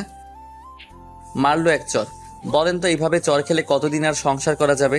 না, এই মেয়েকে দেখছি বিয়ে করা যাবে না। অন্য মেয়ের কথা মুখে কেন? তোর মাথায় আসলো তোর মাথা কেটে ফেলে দিব। ওলে বাবালে, বললেই হলো। দেখ ভালো করে বলছি শুনে নে, আমাকে ছাড়া কারোর দিকে তাকালে তোর চোখ উপড়ে ফেলে দিব। আমি কি দেখতে কম সুন্দর নাকি বাকি মেয়েদের থেকে? অন্যদের কাছ থেকে যা নিতে চাস কি আমার কাছে নেই? তোর যত ভালোবাসা লাগবে আমাকে বলবি, আমি দিব। তবুও অন্য কোনো মেয়ের নাম মুখে আনবি না। যদি আনিস তো তোর মুখ সেলাই করে দিব। আমি তো মেরে গেলাম। কি গুন্ডি মেয়েরে বাবা, বিয়ের আগে এত শাসন করছে। না জানি বিয়ের পর কি হাল করে ছাড়বে আল্লাহ জানে। তবে মনে মনে এটা ভেবে খুব খুশি যে মেয়েটা আমাকে তার জীবনের থেকে বেশি ভালোবাসে। তাই তো এমন রাগ দেখায়। আচ্ছা বলবো না। সাথে সাথে মেয়েটা আমাকে জড়িয়ে ধরে কেঁদে দিল। আমাকে কোনোদিনও ছেড়ে যাবে না তো? আমিও তাকে শক্ত করে জড়িয়ে ধরি। না, কখনো যাব? সত্যি তো? কথা দাও, যতই ঝগড়া হোক যাই বলি না কেন আমাকে ছেড়ে যাবে না। কারণ আমি রাগের মাথায় কি সব বলি তা আমি নিজেই জানি না। আচ্ছা যাবো না, প্রমিস। ওর কপালে আলতো করে একটা ভালোবাসার পরশ এঁকে দিলাম। আচ্ছা, তুমি এখানে কি করে এলে? আর আমার বাড়িরই বা ঠিকানা পেলে কিভাবে? ডাক্তার আঙ্কেলের কাছ থেকে তোমাদের বাড়ির ঠিকানা নিয়ে সকালে সোজা চলে এসেছি। ও আচ্ছা, ভালো করছো। তা আমার শালাবাবুটা কোথায়, এখন কেমন আছে? এই একদম শালা বলে ডাকবা না বলে দিলাম। শালাকে শালা বলে ডাকবো না তো কি বলে ডাকবো শুনি? তনয় বলে ডাকবা। আচ্ছা, কিন্তু ও এখন কেমন আছে? আর ওকে কি বাড়িতে নিয়ে গেছো? না, এখনো হসপিটালে আছে। আর এখন আগের থেকে অনেক ভালো আছে। তোমার কথাও কয়েকবার জিজ্ঞেস করেছিল। আমি বলছি তুমি কাজে ব্যস্ত। যাক, শালার তাহলে দুলা ভাইয়ের প্রতি টান আছে দেখছি। আবার? আচ্ছা যাও, ফ্রেশ হয়ে আসো। আবার হসপিটালে যেতে হবে তো। তুমি ফ্রেশ হবে না? হব। যাও, তুমি আগে ফ্রেশ হয়ে আসো। না, তুমি চলো আমার সাথে, একসাথে ফ্রেশ হব। আমি মেরে গেলাম। বলে কি মেয়েটা পাগল নাকি? ওই লজ্জা শরমের মাথা খাইছো নাকি? যাও গিয়ে ফ্রেশ হয়ে আসো। আমি কিছু জানি না, তুমি যাবা কিনা বলো, না হলে আমি এখনই চলে যাচ্ছি। ব্ল্যাকমেল করছো? তাই করছি। এখন চলো। উফ, আর পারা যায় না। আচ্ছা চলো। হাসছো কেন? আমাকে কোলে নাও। কি বলছো? দেখো এবার কিন্তু বেশি বেশি হইতাছে। বেশির কি দেখলে? হ্যাঁ, সবে তো মাত্র শুরু। এরপর সামনে আরো অনেক অত্যাচার সহ্য করতে হবে যে তোমাকে। আমি আর কি বলবো, বলার মতো ভাষা খুঁজে পাচ্ছি না। সত্যি মনে হয় হেদি পুরাই পাগল। কি আর করার, অবশেষে ওকে কোলে করে নিয়ে যেতে হলো। আজকে মনে হয় আটার বস্তার পেটে খাবার পড়েনি। কেমন হালকা হালকা লাগছে। ওজন কমে গেল নি। অবশেষে দুজনে ওয়াশরুমে ঢুকলাম। তারপর যা ঘটেছে তা ইতিহাস। অতঃপর দুইজনে ফ্রেশ হয়ে বেরিয়ে এলাম। আমার দিকে তাকিয়ে মেয়েটা শয়তানি হাসি দিচ্ছে। আমার কিছু একটা ঘটকা লাগছে, তাই কিছু বললাম না। আমি রেডি হওয়ার জন্য আমার রুমে কাপড় পরতাছি। এমন সময় হুট করে মেয়েটার সামনে এসে দাঁড়ালো। আমি লজ্জায় মাথা ঘুরিয়ে নিলাম। ওই, তুমি এখানে কেন? দেখছো না আমি রেডি হচ্ছি? তাই তো দেখছি। আমি ঝটফট করে রেডি হয়ে নিলাম। তারপর পেছন ফিরে দেখি মেয়েটা আয়নার সামনে দাঁড়িয়ে চুল আঁচড়াচ্ছে। আমি মুগ্ধ। সেই রূপ দেখে কি মায়াবী মুখখানি, যা কোনোদিনও ভুলার নয়।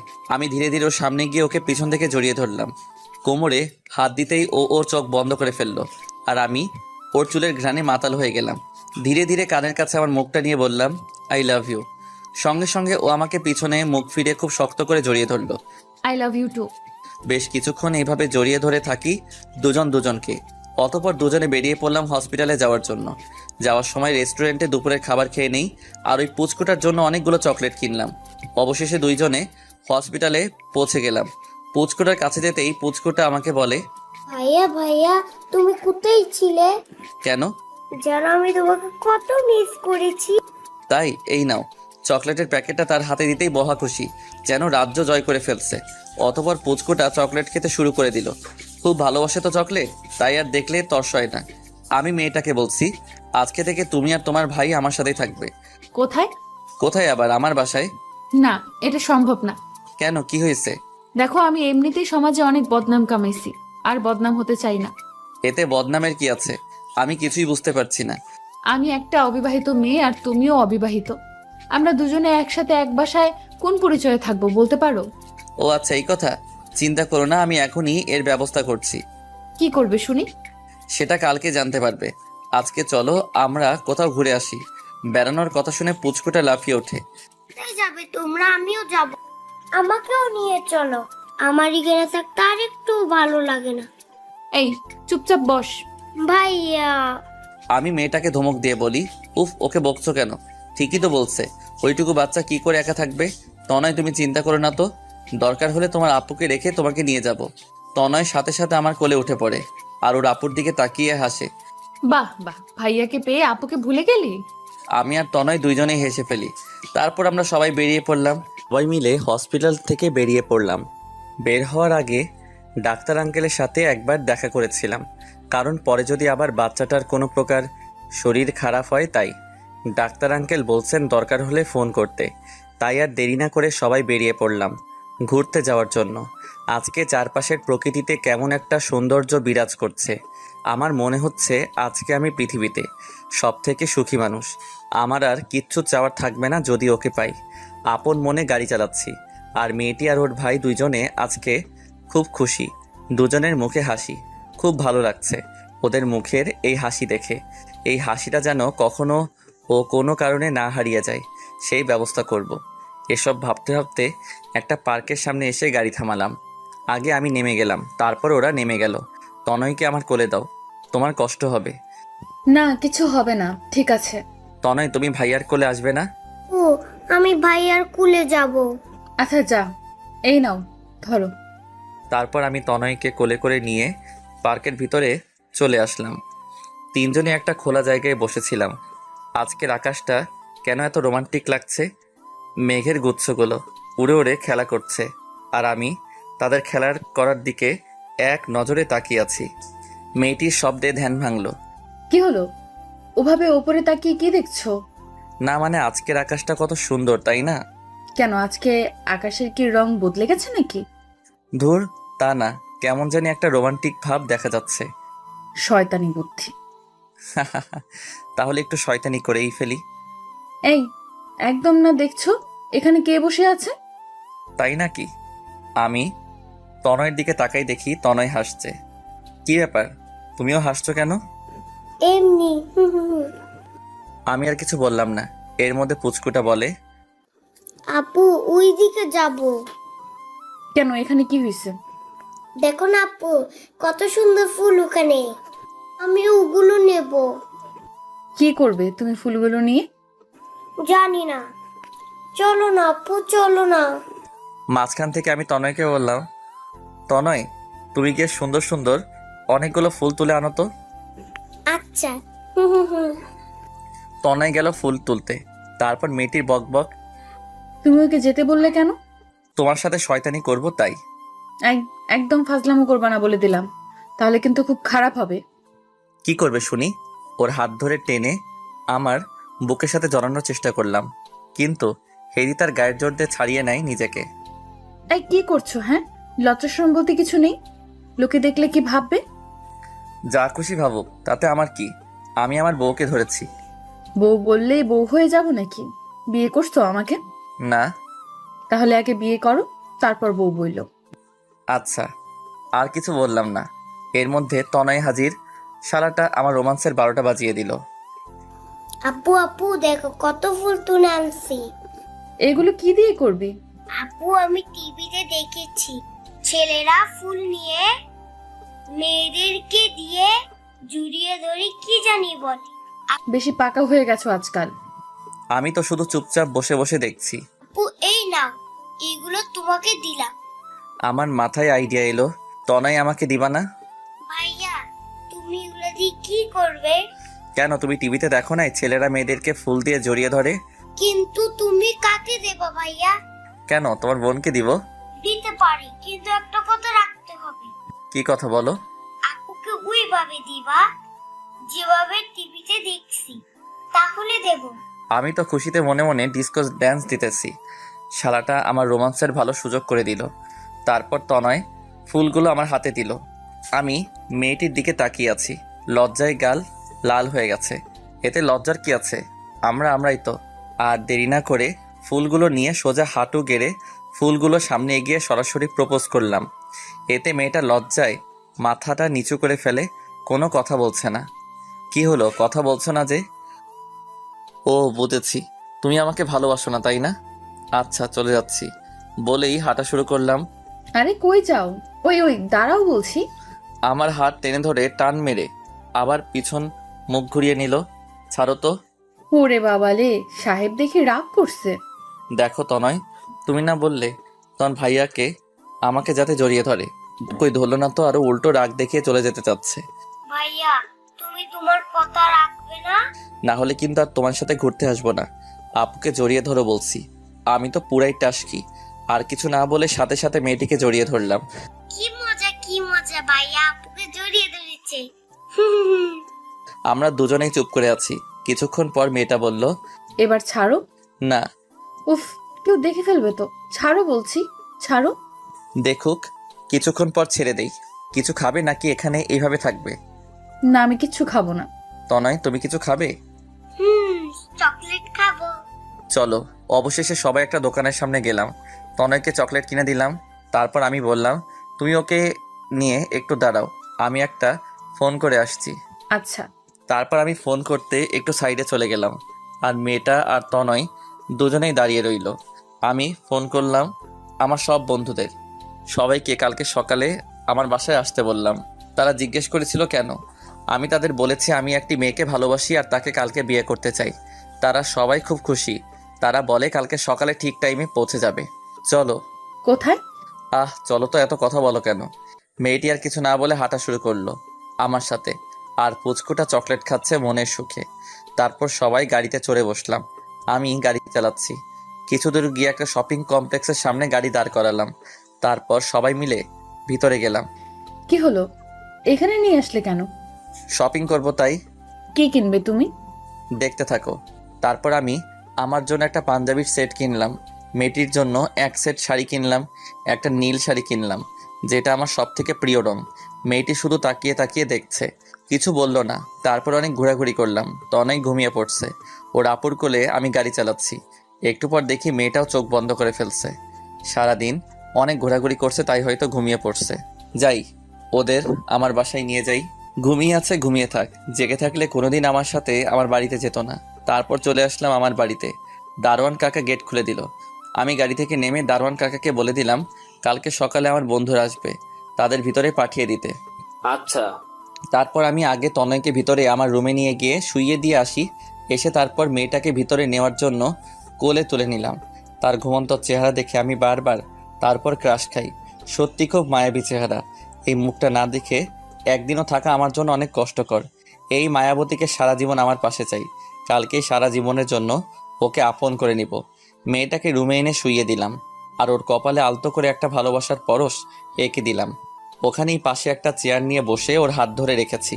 মনে মনে ভাবছি, তোমার জীবনের সব কষ্টকে আমি আমার নিজের করে নিতে চাই। আর কোনোদিনও তোমাকে কাঁদতে হবে না। তোমার পাশে মরার শেষ মুহূর্ত পর্যন্ত থাকবো। যতই যাই হোক, কোনোদিনও তোমাকে ছেড়ে দিব না। তোমার এই হাতটি খুব শক্ত করে জড়িয়ে ধরে থাকবো সারা জীবন। আপন মনেই এসব কথা ভেবে নিজেকে খুব সুখী মনে হচ্ছে। একটু পরে মনে পড়ল, কেউ তো এখনো রাতের খাবার খায়নি। ওকে কি ঘুম থেকে ডেকে তুলবো? না থাক, এখন একটু ঘুমাক। সারাদিন অনেক ধকল গেছে। আমি বরং যাই, গিয়ে দেখি কিচেনে কিছু পাই কিনা। মেয়েটির গায়ে চাদর দিয়ে ঢেকে দিয়ে কিচেনে চলে আসলাম। ঘরে আগে থেকে রান্না করা খাবার ফ্রিজে ছিল, শুধু গরম করতে হবে। কিন্তু ভাত নেই, তাই আর দেরি না করে ভাত বসিয়ে দিলাম। তারপর ফ্রিজ থেকে তরকারির বাটিটা বের করেই পিছন ফিরে তাকিয়ে আমি রীতিমতো চমকে উঠলাম। দেখি মেয়েটা আমার সামনে দাঁড়িয়ে আছে। তুমি কখন উঠলে? এই মাত্র। কিন্তু তুমি আমাকে এখানে নিয়ে আসলে কেন? তো কোথায় নিয়ে যেতাম? কেন, আমি যেই বাসায় থাকি সেখানে নিয়ে যেতে। কেন, এখানে কি প্রবলেম? প্রবলেম আমার নেই, প্রবলেম সমাজের। লোকে জানতে পারলে কি ভাববে একবার ভেবে দেখেছো? যা খুশি ভাবুক, তাতে আমার কি? তোমার কিছু না, কিন্তু আমার অনেক কিছু। আমি এখানে থাকতে পারবো না। কথাটা শুনে খুবই কষ্ট পেলাম। খুব খারাপ লাগছে। আমি কি এতই খারাপ যে আমার সাথে বিয়ের আগে এক বাসায় এক ছাদের নিচে থাকা যায় না? আর কথা বাড়াবো না, থাকতে যখন চাই না তখন আর কি করার। আমি তরকারির বাটিটা টেবিলের উপর রেখে ওকে পাশ কাটিয়ে কোনো কথা না বলে চলে আসলাম আমার রুমে। বুকের মধ্যে কেমন যেন একটা টান টান ভাব দেখা যাচ্ছে। যাই হোক, রুমে এসে তনয়কে কোলে নিয়ে বের হলাম। মেয়েটির সামনে গিয়ে দাঁড়িয়ে বললাম, চলো তোমাদের দিয়ে। কথাটা বলার সময় গলাটা আটকে যাচ্ছিল, কেউ যেন একজন গলা চেপে ধরেছিল এমনটা মনে হয়েছে। মেয়েটি আমার দিকে অবাক দৃষ্টিতে তাকিয়ে রয়েছে। আমি আর কথা না বাড়িয়ে সোজা হাঁটা শুরু করলাম। বাড়ি থেকে বের হয়ে গাড়ির সামনে গিয়ে দাঁড়িয়ে রইলাম। খানিকক্ষণ বাদে মেয়েটা এলো। তনয়কে আমার কোলে দাও। ওকে। তনয়কে মেয়েটির কোলে দিয়ে আমি গাড়িতে বসে পড়লাম। কিন্তু অবাক করা ব্যাপার হলো, মেয়েটি গাড়িতে বসেনি, দাঁড়িয়ে রয়েছে। আমি গাড়ি জানালা দিয়ে বললাম, কি হলো, বসো। তাড়াতাড়ি যেতে হবে তো। কই যাব? কই যাবা মানে? একটু আগেই না বললা তোমার বাসায় যাবা? এটাই আমার বাসা, আমি এখানেই থাকবো। চলো ভেতরে চলো। না, এখানে থাকতে পারবে না। এখানে থাকলে লোকে জানলে খারাপ কথা বলা বলি করবে। তার থেকে ভালো তোমাকে তোমার বাড়িতেই রেখে আসি। আমি জানি তুমি রাগ করে কথাগুলো বলতেছো। এতে রাগ করার কি আছে? তুমি তোমার বাসায় যেতে চাচ্ছ, তাই তোমাকে দিয়ে আসতে হবে তো। আচ্ছা সরি, আমার ভুল হয়ে গেছে। এখন চলো তো। গাড়িতে বসো, তোমাকে বাসায় দিয়ে আসতে আসতে অনেক রাত হয়ে যাবে। না, আমি কোথাও যাব না, এখানেই থাকবো।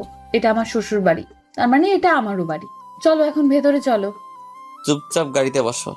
মেয়েটা ধমক খেয়ে কান্না করা আরম্ভ করে দিল। তোর চাই, কিছু বললেই শুধু কাঁদে। এদির চোখ নাকি অন্য কিছু। একটু পর পর পানি বেয়ে পড়ে। তুমি ভালো না, তুমি পচা, তুমি খালি আমাকে বকো। আমি বুঝেছি তুমি আমাকে ভালোবাসো না। আমার আর কিছু বলার নেই। মাঝে মাঝে মেয়েটা এমন সব কথা শোনায় যার উত্তর আমার কাছে নেই। আমি গাড়ি থেকে নেমে ওর সামনে গিয়ে দাঁড়াই। ঢং করো? হুম। ওই স্যার, ঢং করতে হবে না, চলো ভেতরে চলো। মেয়েটার মুখে হাসির ছাপ দেখে আমারও মুখে হাসি ফুটে উঠল। সত্যি কোনো মেয়েদেরকে কোনো ছেলে কোনোদিনই বুঝতে পারবে না। আসলে মেয়েরা মাঝে মাঝে কি চায় তা তারা নিজেই জানে না। এই নাও, তোমার ভাইকে কোলে নাও। এই তনয় আমার ভাই না, আমার শালা।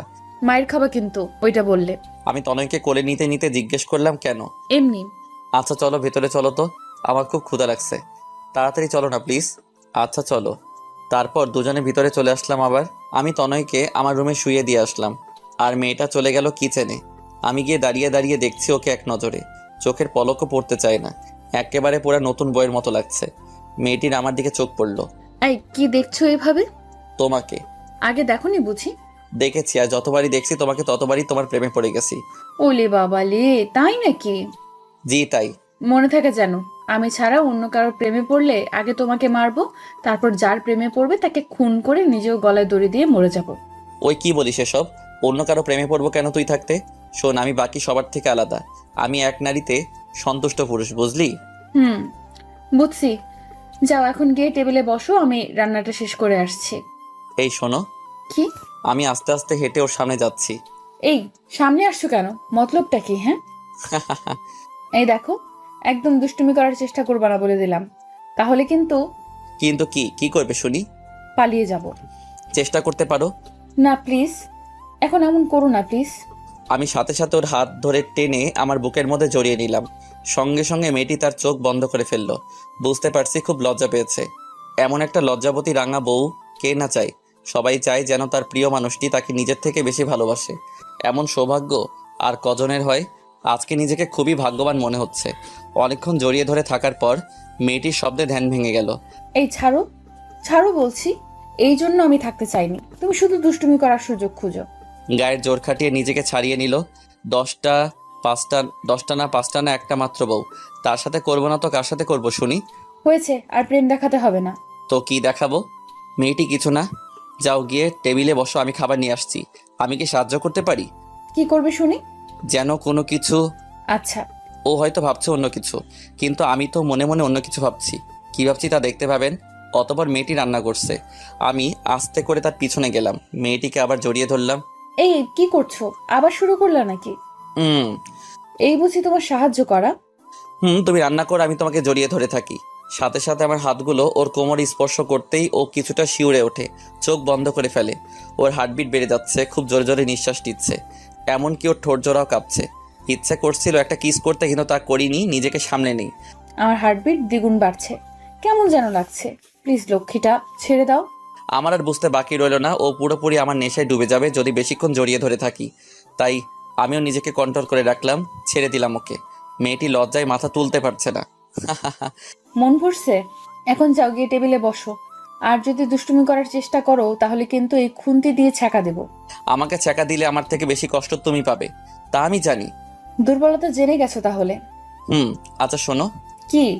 না মানে কি বলো? তোমাকে না আজকে বউ বউ লাগছে। তবে রে। খুন্তি নিয়ে আমার দিকে আসতেই লাগলো, আমি দিলাম দৌড়। দৌড়ে গিয়ে খাবার টেবিলে বসে রইলাম। কিছুক্ষণ পর মেয়েটা খাবার নিয়ে এলো, আমাকে খাবার বেড়ে দিয়ে আবার সে আগের মতো একপাশে দাঁড়িয়ে রইলো। কি হলো, দাঁড়িয়ে রইলে যে, খাবে না? না খাবো না, তুমি বসো এখানে। মেয়েটিকে জোর করে বসিয়ে দিলাম আমার পাশের চেয়ারে। অতঃপর ভাতের প্লেট হাতে নিয়ে তাকে তুলিয়ে আগে খাইয়ে দিলাম। কি রোমান্টিক সিন, যে দেখবে সে জ্বলে পড়ে মরবে। তারপর মেয়েটিও আমাকে নিজের হাতে করে খাইয়ে দিল। খাওয়ানোর সময় আমি 2-1 বার ওর হাতে কামড় দিই। ও কিছু বলে নাই, শুধু হাসে। আর আমি শুধু তাকিয়ে তাকিয়ে দেখি। তারপর খাওয়া দাওয়া শেষ করে সোফায় বসে বসে ফোন টিপছি, আর মেয়েটা কিচেনে একটু কাজ করছে। হঠাৎ করে আমার ফোনের স্ক্রিনে একটা অপরিচিত নাম্বার ভেসে উঠল। আমি ফোনটা হাতে নিয়ে ভাবছি কে হতে পারে যেই সময় আমাকে ফোন করবে, তাও আবার অচেনা নাম্বার থেকে। ফোনটা রিং বেজে যাচ্ছে। প্রথমবার রিসিভ করিনি, তারপর আবার কল আসলো, তাই আর কিছু না ভেবে কলটা রিসিভ করলাম। প্রথমে সালাম দিলাম। ফোনের ওপাশ থেকে চিরচেনা একটা আওয়াজ শুনতে পেয়ে আমি অবাক, কারণ ফোনটা যে কেউ করেনি, করেছে আমার আব্বু। সালামের উত্তর দিতেই বুঝে গেলাম, আব্বু তুমি? হ্যাঁ আমি। কি করছিস তুই? আর নিজের খেয়াল ঠিকমতো রাখছিস তো? জি আব্বু, আমার জন্য চিন্তা করো না, তোমার মতো বাবা থাকতে আমার আবার কি হতে পারে। আব্বু তুমি কবে আসবে? তোমাকে যে আমার অনেক কথা বলার আছে। কি কথা ফোনে বল। না আব্বু, তুমি আগে দেশে আসো, তারপর বলবো। এখন বল, যদি কোনো প্রবলেম থাকে তাহলে এখান থেকে সমাধান করার চেষ্টা করব। আমি ভাবছি আব্বুকে সব বলবো কি বলবো না। এমনিতেই কাজে বিজি উনি, টেনশনের মধ্যে আবার টেনশন দেওয়াটা কি ঠিক হবে? না মানে আব্বু আসলে একটা কথা বলার ছিল। হ্যাঁ কি কথা বল। মানে কথাটা হলো, আরে বলবি তো, কি কথা?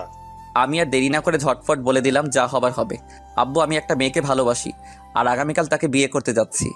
আমি ভেবেছিলাম হয়তো আব্বু তার একমাত্র ছেলের ভালোবাসাটা বুঝবে, কিন্তু তা হয়নি। তোর সাহস তো কম না। এতদিন তোকে খাইয়ে পরিয়ে মানুষ করেছি, এজন্য যে তুই আমার অনুমতি ছাড়া বিয়ে করবি, তাও আবার অন্য একটা মেয়েকে। কথাটা শুনে আমার বুকটা ধরফর করতেছে। কি হচ্ছে বুঝতে পারছি না। এখন কি করব? তাহলে কি আব্বু আমার ভালোবাসাকে মেনে নিবে না? না মানে আব্বু আমি মেয়েটাকে খুব ভালোবাসি, তাই এটা করতে হচ্ছে। এরপর যা বললো তা শোনার জন্য আমি একদমই প্রস্তুত ছিলাম না। তোর বিয়ে আগে থেকে একজনের সাথে ঠিক করে রেখেছি, আর তুই তাকেই বিয়ে করবি। কথাটা শুনে আমার মাথায় আকাশ ভেঙে পড়ল। না আব্বু, এটা আমি করতে পারবো না। আমি ওই মেয়েটাকে খুব ভালোবাসি, আর তাকে ছাড়া কাউকে বিয়ে করতে পারবো না। আর কিছু কথা বলার আগেই কলটা টুট করে কেটে গেল। আমি আবার ব্যাক করলাম, কিন্তু ফোন অফ। চিন্তায় পড়ে গেলাম, তাহলে কি আব্বু আমার ভালোবাসা মেনে নিবে না? না না, এটা হতে পারে না। ওকে ছাড়া কাউকে বিয়ে করতে পারবো না। একবার বিয়ে হয়ে গেলে আব্বুর আর কিছু করার থাকবে না। কিছুদিন রেগে থাকলেও পরে ঠিকই মেনে নিবে। তবে একমাত্র ছেলে বলে কথা, তার একমাত্র ছেলে বলে কথা। বসে বসে ভাবছি কি করা যায়, কিভাবে আব্বুকে রাজি করানো যায়। এসব ভাবতে ভাবতে হঠাৎ করে মেয়েটা আমার সামনে এসে দাঁড়ালো। এই কি হলো তোমার? কিছু ভাবছো? আমি কিছুটা চমকে উঠলাম। কই কিছু না তো। কাজ শেষ তোমার? শেষ। আচ্ছা যাও গিয়ে শুয়ে পড়ো। না এখন ঘুমাবো না, তো কি করবা শুনি? তোমার সাথে বসে গল্প করব। ও আচ্ছা, এখানে বসো তাহলে। সব কিছু ভুলে যাচ্ছি। ধীরে ধীরে মেয়েটা সামনে থাকলে আমার কোনো কষ্টই থাকে না। জানি না কেন, ওকে দেখলে সব কষ্ট দূর হয়ে যায়। না এখানে না। তাহলে কোথায়? ছাদে চলো, ওখানে বসে বসে চাঁদ দেখবো আর দুজনে বসে বসে গল্প করব। আর জানো, আজকে আকাশে খুব সুন্দর চাঁদ দেখা যাচ্ছে। তাই নাকি? আচ্ছা চলো তাহলে। আমি সোফা থেকে উঠে হাঁটা শুরু করলাম, আর মেয়েটা পিছনে দাঁড়িয়ে রইল। কি হলো, যাবে না? তুমি অনেক আনরোমান্টিক পুরুষ। মানে? ছাদে যাচ্ছ, আমাকে কোলে করে নিয়ে যেতে পারো না? ওরে বাবা, এ তো মেঘনা চাইতেই বৃষ্টি। মনে মনে খুব খুশি হলাম। আসলে মেয়েটা আমার জন্য পাগল, থুক্কু পাগলি হয়ে গেছে। এই পাগলিকে ছাড়া আমার কিছু ভালো লাগে না। এত উপরে আটার বস্তা নিয়ে কিভাবে উঠব? ওই কি বললে তুমি? আমি আটার বস্তা? দেখো খুব খারাপ হয়ে যাবে যদি এখনই কোলে করে আমাকে ছাদে নিয়ে না যাও তাহলে। তাই নাকি? আচ্ছা নিব না, কি করবে শুনি? ও বুঝেছি, তুমি আমাকে ভালোবাসো না তাই না? আমি মরে গেলে খুব খুশি হবে তাই তো? আমার জায়গায় অন্য কাউকে আনতে পারবে। আমি তো কথা বলার ভাষা হারিয়ে ফেলছি। মাঝে মাঝে এমনভাবে মেয়েটা আমাকে তার কথার জালে ফেলে, যা থেকে আমার মুক্তি পাওয়ার কোনো উপায় নেই। ওই কি বলছিস এসব? আমি তোকেই ভালোবাসি, বিশ্বাস কর। করি না বিশ্বাস তুমি অন্য কাউকে ভালোবাসো, তাই না? কে মেয়েটা? কোথায় থাকে? দেখতে কি আমার থেকেও সুন্দর, যার জন্য আমাকে অবহেলা করো? আমি তার সামনে গিয়ে দাঁড়ালাম, তারপর ওকে কাছে টানার চেষ্টা করলাম, কিন্তু ও নিজেকে ছাড়িয়ে নিল। একদম আমাকে টাচ করবে না। তুমি আমাকে না, আমার দেহকে ভালোবাসো। আমার মাথায় রক্ত উঠে গেল ওর এসব ফালতু কথা শুনে। ঠাস করে মারলাম এক থাপ্পড়। তোকে না কতবার বলছি এসব ফালতু কথা বলবি না? জানিস না এসব কথা শুনলে আমার রাগ হয়? হ্যাঁ, তা তো হবেই। সত্যি কথা বললে কার না রাগ ওঠে? সত্য তো আর সবাই হজম করতে পারে না। তুমি আমাকে ভালোবাসো না, ভালোবাসলে আমাকে এভাবে মারতে পারতে না। হুম, যাও, আমি চলে যাব, আর আসবো না। থাকো, বাই। পিছন ফিরে হাঁটা শুরু করলো। সাথে সাথে হাত ধরে মারলাম এক টান, সোজা আমার বুকের মধ্যে এসে পড়ে। কই যাও? জানি না। কাঁদছো কেন? তাতে তোমার কি? আমি তো আর তোমার কেউ না। ছাড়ো আমাকে, ছাড়ো বলছি। আমি আরো শক্ত করে জড়িয়ে ধরি। আমার লক্ষ্মী বউটা কি রাগ করছে? হুম। আচ্ছা, আর কাঁদতে হবে না, এবার কান্না থামাও। চলো, তোমাকে কোলে করেই নিয়ে যাচ্ছি। হুম। আমি ওর চোখের জল মুছে দিলাম। আমি চাই না ওর চোখের জল ওর গালে কোনো ভাগ বসাক। ওর সবকিছুতেই শুধু আমার অধিকার, সেটা তো মেয়েটা নিজেই বলেছে। তারপর তাকে কোলে তুলে নিলাম। ওর দিকে তাকিয়ে দেখি আমার বুকের মধ্যে মুখ লুকিয়ে চুপ করে আছে, কোনো কথা বলছে না। আমি ধীরে ধীরে সিঁড়ি বেয়ে ছাদে উঠতে শুরু করলাম। মেয়েটিকে কোলে নিয়ে আমি সিঁড়ি বেয়ে ছাদে উঠছিলাম। মনে হচ্ছিল কোনো ময়দার বস্তাকে কোলে নিছি। আবার একটু খুশি লাগছে এই ভেবে যে মেয়েটা আমাকে প্রচণ্ড ভালোবাসে। আস্তে আস্তে করে সিঁড়ি বেয়ে ছাদে উঠছি। বেশ বুঝতে পারছি আমার জামাটা ভেজা ভেজা লাগছে, কিন্তু হঠাৎ জামাটা ভিজলো কিভাবে? মেয়েটির দিকে দেখি ও মুখ ফুলিয়ে মেয়েটির দিকে দেখে ও মুখ লুকিয়ে আছে আমার বুকের মধ্যে, কিন্তু আমার জামা ভিজতেছে কেন? তার মানে কি মেয়েটা কাঁদছে নাকি? তাড়াতাড়ি করে ছাদে উঠে গেলাম। এই যে ম্যাডাম, ছাদে এসে গেছি, এবার নামুন। না। ওই নিজের ইচ্ছায় নামবি নাকি ফেলে দেব? মেয়েটি আর কিছু না বলে আস্তে করে নেমে গেল। ওর দিকে তাকিয়ে আমার বুকের ভিতরটা কেমন জানি একটা মোচড় দিয়ে উঠল।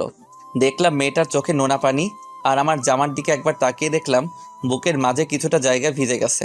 কিছুই বুঝতে পারলাম না, শুধু শুধু আবার কাঁদছে কেন? এটা মেয়ে নাকি অন্য কিছু? যাই বলি না কেন, একটু এদিক ওদিক হলেই কাঁদে। এই কাঁদছো কেন, কি হয়েছে? কিছু না। আমি তার চোখের পানি মুছে দিলাম। তাহলে এইভাবে কাঁদছো কেন? বলো আমাকে, কি হয়েছে? কিছু বলার আগে হুট করে জড়িয়ে ধরে, খুব শক্ত করে জড়িয়ে ধরে। আমার নিঃশ্বাস নিতেও কষ্ট হচ্ছিল। জড়িয়ে ধরে কান্না করে দিল। কি হয়েছে? তুমি এইভাবে কাঁদছো কেন, বলবে তো? জানো, মাঝে মাঝে ভয় হয় তুমি আমাকে আবার ছেড়ে চলে যাবে না তো। আমি যে তোমাকে খুব ভালোবাসি, নিজের থেকে বেশি ভালোবাসি। তুমি যা বলবে তাই করব, তবুও কোনো দিন আমাকে ছেড়ে চলে যাবে না তো। এই পৃথিবীতে এখন শুধু তুমিই আছো যে আমাকে ভালোবাসে, যে আমার মন বুঝে।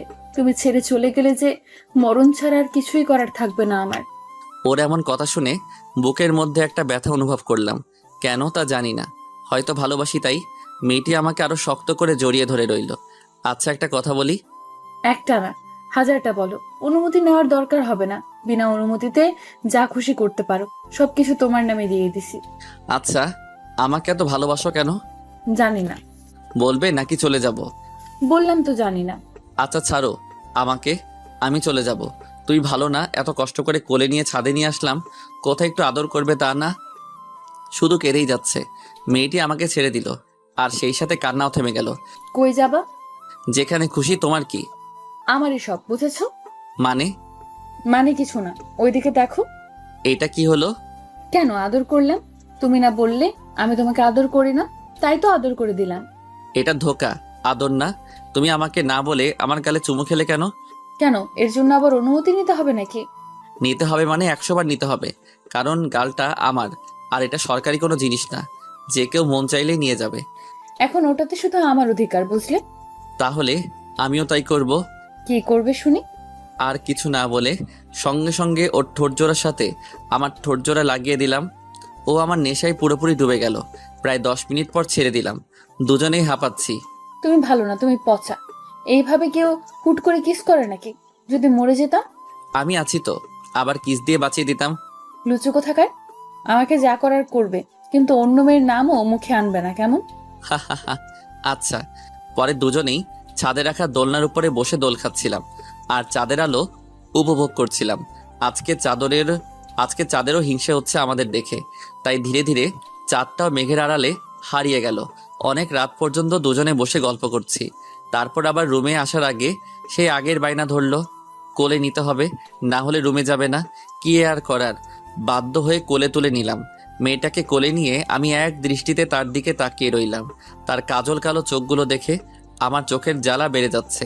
মন চায় সারাদিন সারাক্ষণ শুধু তাকিয়ে থাকি, চোখের পলকও পড়তে চাচ্ছে না।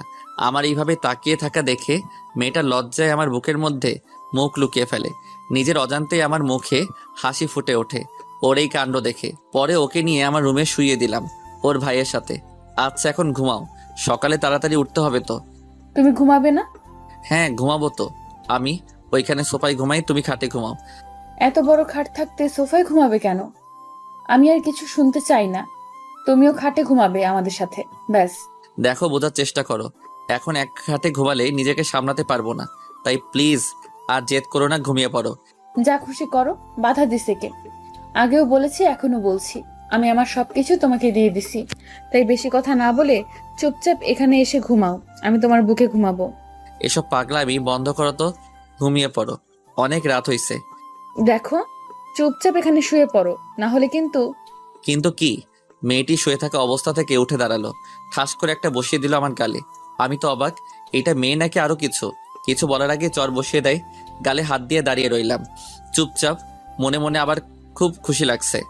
এইরকমই তো মিষ্টি একটা বউ চাই, যে কথায় কথায় রাগ করবে, কিছু হলেই শাসন করতে শুরু করবে। কি রে, চুপচাপ দাঁড়িয়ে আছিস যে? এখনো কি অন্য জায়গায় ঘুমানোর ইচ্ছা আছে নাকি? তোর সাথেই আর থাকবো না, খালি কথায় কথায় মারস। তুই থাক, আমি গেলাম। কই যাবি শুনি? এক পা নাড়লে ঠ্যাং ভেঙে হাতে ধরিয়ে দেব। হুঁ, খালি রাগ দেখাতেই পারিস। চুপচাপ এখানে শুয়ে পড়ো বলছি, না হলে আরো পড়বে। না থাকার লাগবে না, শুইতাছি। কি আর করার, অবশেষে বাধ্য হয়ে শুতে হলো। মেয়েটা আমাকে শক্ত করে জড়িয়ে ধরে শুয়ে পড়লো। সরি, আমাকে মাফ করে দাও। কেন? তোমাকে ওইভাবে মারার জন্য। জানো আমি ইচ্ছে করে করিনি, জানো আমি ইচ্ছে করে কিছু করিনি। রাগ উঠলে আমি নিজেকে ধরে রাখতে পারি না, সামনে যেটা পাই সেটা দিয়ে মারি। মাগ্গিস আমাকে শুধু চর মারছো, অন্য কিছু দিয়ে মারলে তো এতক্ষণে উপরে চলে যেতাম। এসব বলবে না প্লিজ, তোমার মরণ হওয়ার আগে যেন আমার মরণ হয়। তাই আরো শক্ত করে জড়িয়ে ধরলাম। ও চুপচাপ আমার বুকের মধ্যে শুয়ে রইল। আর আমি ভাবছি আব্বুর কথা, তিনি কি সত্যি আমার ভালোবাসাটা বুঝবেন না? এই মেয়েটাকে যে আমি খুব ভালোবাসি, ওকে ছাড়া কিভাবে থাকবো আমি? একবার বিয়েটা হয়ে গেলে আর কিছুই করতে পারবে না। আমি তো তার একমাত্র ছেলে, কতদিনই বা রাগ করে থাকবে? তারপর সবকিছু ঠিক হয়ে যাবে। হঠাৎ মেয়েটার দিকে চোখ পড়লো, দেখলাম মেয়েটা ঘুমিয়ে পড়ছে। ওর ঘুমন্ত চেহারা দেখে আমার কেমন যেন একটা অনুভূতি জাগছে। পুরো ছোট বাচ্চাদের মতো আমাকে জড়িয়ে ধরে ঘুমিয়ে আছে। কত মায়াবী মেয়েটা, একে ছাড়া যে আমার একদিনও ভালো কাটে না এখন। আমি মেয়েটার কপালে একটা ছোট করে চুমু এঁকে দিলাম। তারপর আমি হারিয়ে গেলাম ঘুমের দেশে। সকালে খুব ভোরে মেয়েটির ডাকে আমার ঘুম ভেঙে গেল। এই উঠো, আজান দিয়ে দিছে, যাও গিয়ে নামাজ পড়ে এসো। আচ্ছা যাচ্ছি। অতপর তাড়াতাড়ি উঠে ফ্রেশ হয়ে পাঞ্জাবি পরে নামাজ পড়তে চলে গেলাম। নামাজ পড়ে এসে দেখি মেয়েটা কিচেনে রান্না করছে। আমি ধীরে ধীরে কিচেনের সামনে গিয়ে দাঁড়ালাম। মাথায় আবার দুষ্টুমি করার ভূত চাপলো। দেখলাম মেয়েটা চুপচাপ রান্না করছে, তাই আস্তে আস্তে করে তার সামনে গিয়ে পিছন থেকে জড়িয়ে ধরলাম। সাথে সাথে মেয়েটা ভয়ে চিৎকার করে উঠলো। আরে চিৎকার করছো কেন? তুমি কখন আসলে? এই সবেমাত্র এলাম, এসেই তো তোমাকে। চুপ লুচু কোথাকার, এসে দুষ্টুমি শুরু করে দিছো। বারে, তুমি না কালকে রাতে বললে যা খুশি করতে পারি, তুমি কিছুই বলবে না? আচ্ছা হয়েছে, এখন যাও গিয়ে টেবিলে বসো, আমি ব্রেকফাস্ট রেডি করে আনছি। না, আমি এখানেই থাকবো, আর এইভাবে জড়িয়ে ধরে থাকবো। তুমি রান্না করো, আমি দেখছি। উফ, তোমাকে নিয়ে আর পারা যায় না। আচ্ছা থাকো, কিন্তু দুষ্টুমি করবে না। আমি তো দুষ্টুমি করবই, তার জন্যই তো ধরেছি। বলেই আমার হাত ওর কোমর স্পর্শ করলো। সাথে সাথে ও কিছুটা শিউরে উঠে চোখ বন্ধ করে ফেলে। দেখো, খুব খারাপ হয়ে যাচ্ছে কিন্তু। হোক, তাতে কার কি? আমি আমার বউকে ধরেছি, তাতে তোমার কি? মেয়েটার কিছু না বলে এক ঝটকায় নিজেকে ছাড়িয়ে নিল। হয়েছে, এত বউ বউ করতে হবে না, বিয়েটা হোক আগে, তারপর বউ বউ করো। এখন যাও গিয়ে টেবিলে বসো, বসো বলছি। ধুর, তুমি খালি আমাকে বকা দাও। যাও, আমি আর তোমার কাছে আসবো না। বলেই হনহন করে হেঁটে চলে আসলাম। এসেই টেবিলে বসে রইলাম। এর মধ্যে বন্ধুর ফোন। রাকিব কল দিছে। রাকিব আমার বেস্ট ফ্রেন্ড। কলটা রিসিভ করলাম। কিরে, সবকিছু রেডি তো? দোস্ত, সব কিছু রেডি, তুই খালি বল। 10টা বাজে সবাই জায়গা মতো এসে পড়িস, আর বাকিদেরও সাথে করে নিয়ে আসিস, কেমন? আচ্ছা। আর শোন, লামিয়া আর বৃষ্টিকে আমার বাড়িতে পাঠিয়ে দিস ওকে রেডি করানোর জন্য। লামিয়া আর বৃষ্টি ওরাও আমার বেস্ট ফ্রেন্ড। কিন্তু দোস্ত, ভাবি দেখতে কেমন? গেলেই দেখতে পাবি। এখন রাখ, ঠিক সময় মতো চলে আসিস। আচ্ছা। ফোন কেটে দিলাম। কিছুক্ষণ পর মেয়েটা এলো। আমি ভাবলাম সবকিছু শুনে ফেললো নাকি। না, তা কিভাবে হবে? ও তো কিচেনে ছিল, ও কিভাবে শুনবে? ম্যাডামের ব্রেকফাস্ট এতক্ষণে রেডি হয়েছে তাহলে। নাও, খাওয়া শুরু করো। তনয় কোথাও খাবে না? ও এখনো ঘুমাচ্ছে, তুমি খেয়ে নাও। ও উঠলে আমি ওকে খাইয়ে দিবনি। তুমি খাবে না? আমি পরে খাবো, তুমি আগে খেয়ে নাও। না, তুমি এখন খাবে আর আমাকে নিজের হাতে খাইয়ে দিবে, না হলে আমিও খাবো না। সবসময় এত জেদ করো কেন তুমি? নিজে তুলে খেতে পারো না? না, খেতে পারি না। হইছে, যাও, খাবো না, তুমি একাই খাও। বলে উঠে পড়লাম টেবিল থেকে। আরে আরে, কই যাও? বসো বলছি। না। আচ্ছা বসো, খাইয়ে দিচ্ছি, আর ঢং দেখাতে হবে না। খুশি মনে বসে পড়লাম আর ও আমাকে তুলে খাইয়ে দিতে লাগলো। আমিও তাকে নিজের হাতে তুলে খাইয়ে দিলাম। খাওয়া দাওয়া শেষ হতেই তনয়ের গলার আওয়াজ শুনতে পেলাম পাশের রুম থেকে, কারণ আমার রুমটা নিচে। তনয় আপু আপু করে ডাকছে। মেয়েটা টেবিল থেকে উঠে তাড়াতাড়ি দৌড়ে গিয়ে ওর ভাইকে কোলে নিয়ে রুমের বাইরে আনলো। উঠে গেছে শালা বাবু, হা হা হা। এই চুপ, কি বলছো? হ্যাঁ, ও কিন্তু তোমাকে পিটাবে, তাই না তনয়? এখনো ঠিকঠাক ঘুম হয় নাই, কারণ এখনো বারবার হাত চলছে, তাই নাকি? আচ্ছা, আমি ওকে রেডি করিয়ে আনছি। ওকে। তারপর মেয়েটি ওর ভাইকে নিয়ে ওয়াশরুমে চলে গেল ওকে রেডি করানোর জন্য। আমি টেবিলে বসে গেম খেলছিলাম। কিছুক্ষণ পর মেয়েটা ওর ভাইকে রেডি করে আনলো। তারপর টেবিলে বসে তনয়কে নিজের হাতে তুলে খাইয়ে দিল। সবার খাওয়া দাওয়া শেষ, প্রায় 9টা বেজে গেছে আর এখনো মেয়ে দুইটা এলো না। কি করছে কে জানে। হঠাৎ করে কলিং বেল বাজতে শুরু করলো। বুঝতে পারলাম লামিয়া আর বৃষ্টি এসেছে, তাই তাড়াতাড়ি করে দরজার সামনে গেলাম। আর তনয় এবং মেয়েটা বসে বসে গল্প করছে। আমি দরজা খুলে দিলাম। দুজনেই চলে আসছে। এর মধ্যেই লামিয়া বলে, কি রে, তুই দরজা খুললি কেন? ভাবি কোথায়? ভিতরে আছে, আয়। তাহলে তুই সামনে দাঁড়িয়ে আছিস কেন? সর সামনে থেকে। ওকে সরলাম, আয়। আর কিছু বললাম না। দুজনেই ভেতরে ঢুকে পড়লো। তাদের পিছনে পিছনে আমিও ভেতরে গেলাম। মেয়েটা লামিয়া আর বৃষ্টিকে দেখেই সাথে সাথে দাঁড়িয়ে গেল। এরা কারা? এরা হচ্ছে আমার বেস্ট ফ্রেন্ড ও লামিয়া আরও বৃষ্টি। ও তাই? আর মাঝখান থেকে বৃষ্টি বলে, দোস্ত, ভাবি কিন্তু দেখতে খুব সুন্দর। আর লামিয়াও একই কথা বলল। দেখতে হবে তো চয়েসটা কার। এসব কথা শুনে মেয়েটা মুচকি মুচকি হাসছে। দোস্ত যা, তোরা ওকে রেডি করে নিয়ে আয়।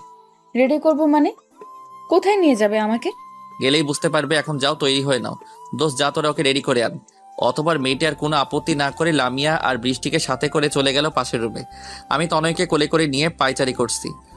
আমরা কি আজকেও বাইরে যাব? যাবো তো। তোমার আপু রেডি হয়ে আসুক তারপর। কি মজা, কি মজা, কি মজা! বাইরে যাব, চকলেট খাবো। খাবে তো।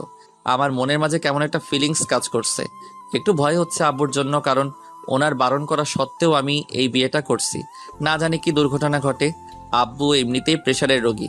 যদি একটা অঘটন ঘটে তাহলে নিজেকে কোনোদিনও ক্ষমা করতে পারবো না। কিছুক্ষণ পর মেয়েটা আর বন্ধুগুলো বেরিয়ে এলো। মেয়েটাকে দেখে আমার চোখ কপালে উঠে যাওয়ার মতো অবস্থা। আমার কেনা সেই নীল শাড়িটা ওকে পরানো হয়েছে। এত সুন্দর লাগছে যে বলার মতো ভাষা খুঁজে পাচ্ছি না। পুরাই নীল পরীদের মতো দেখতে। আপনারা কেউ আবার নজর দিয়েন না যেন ওইটা বুকিং হয়ে গেছে।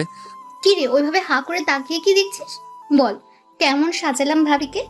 বলার মতো ভাষা খুঁজে পাচ্ছি না যে কি বলতাম। থাক, তোর কিছু বলতে হবে না। পরে বউকে পেয়ে আবার আমাদের ভুলে যাস না যেন।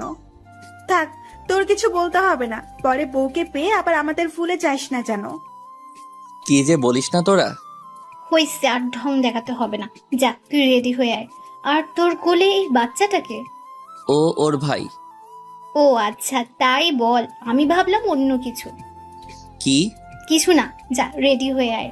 তারপর আমি তনয়কে ওর বোনের কোলে দিয়ে চলে গেলাম রেডি হতে। খুব বেশি দেরি না করে তাড়াতাড়ি রেডি হয়ে আসলাম। সেই পাঞ্জাবিটাই পরি যেটা গতকাল শপিং মল থেকে কিনে আনছিলাম। তারপর রেডি হয়ে বেরিয়ে আসলাম। মেয়েটা আমার দিকে তাকিয়ে আছে। দোস্ত, তোকে খুব সুন্দর লাগছে রে। হইছে, আর পাম দিতে হবে না।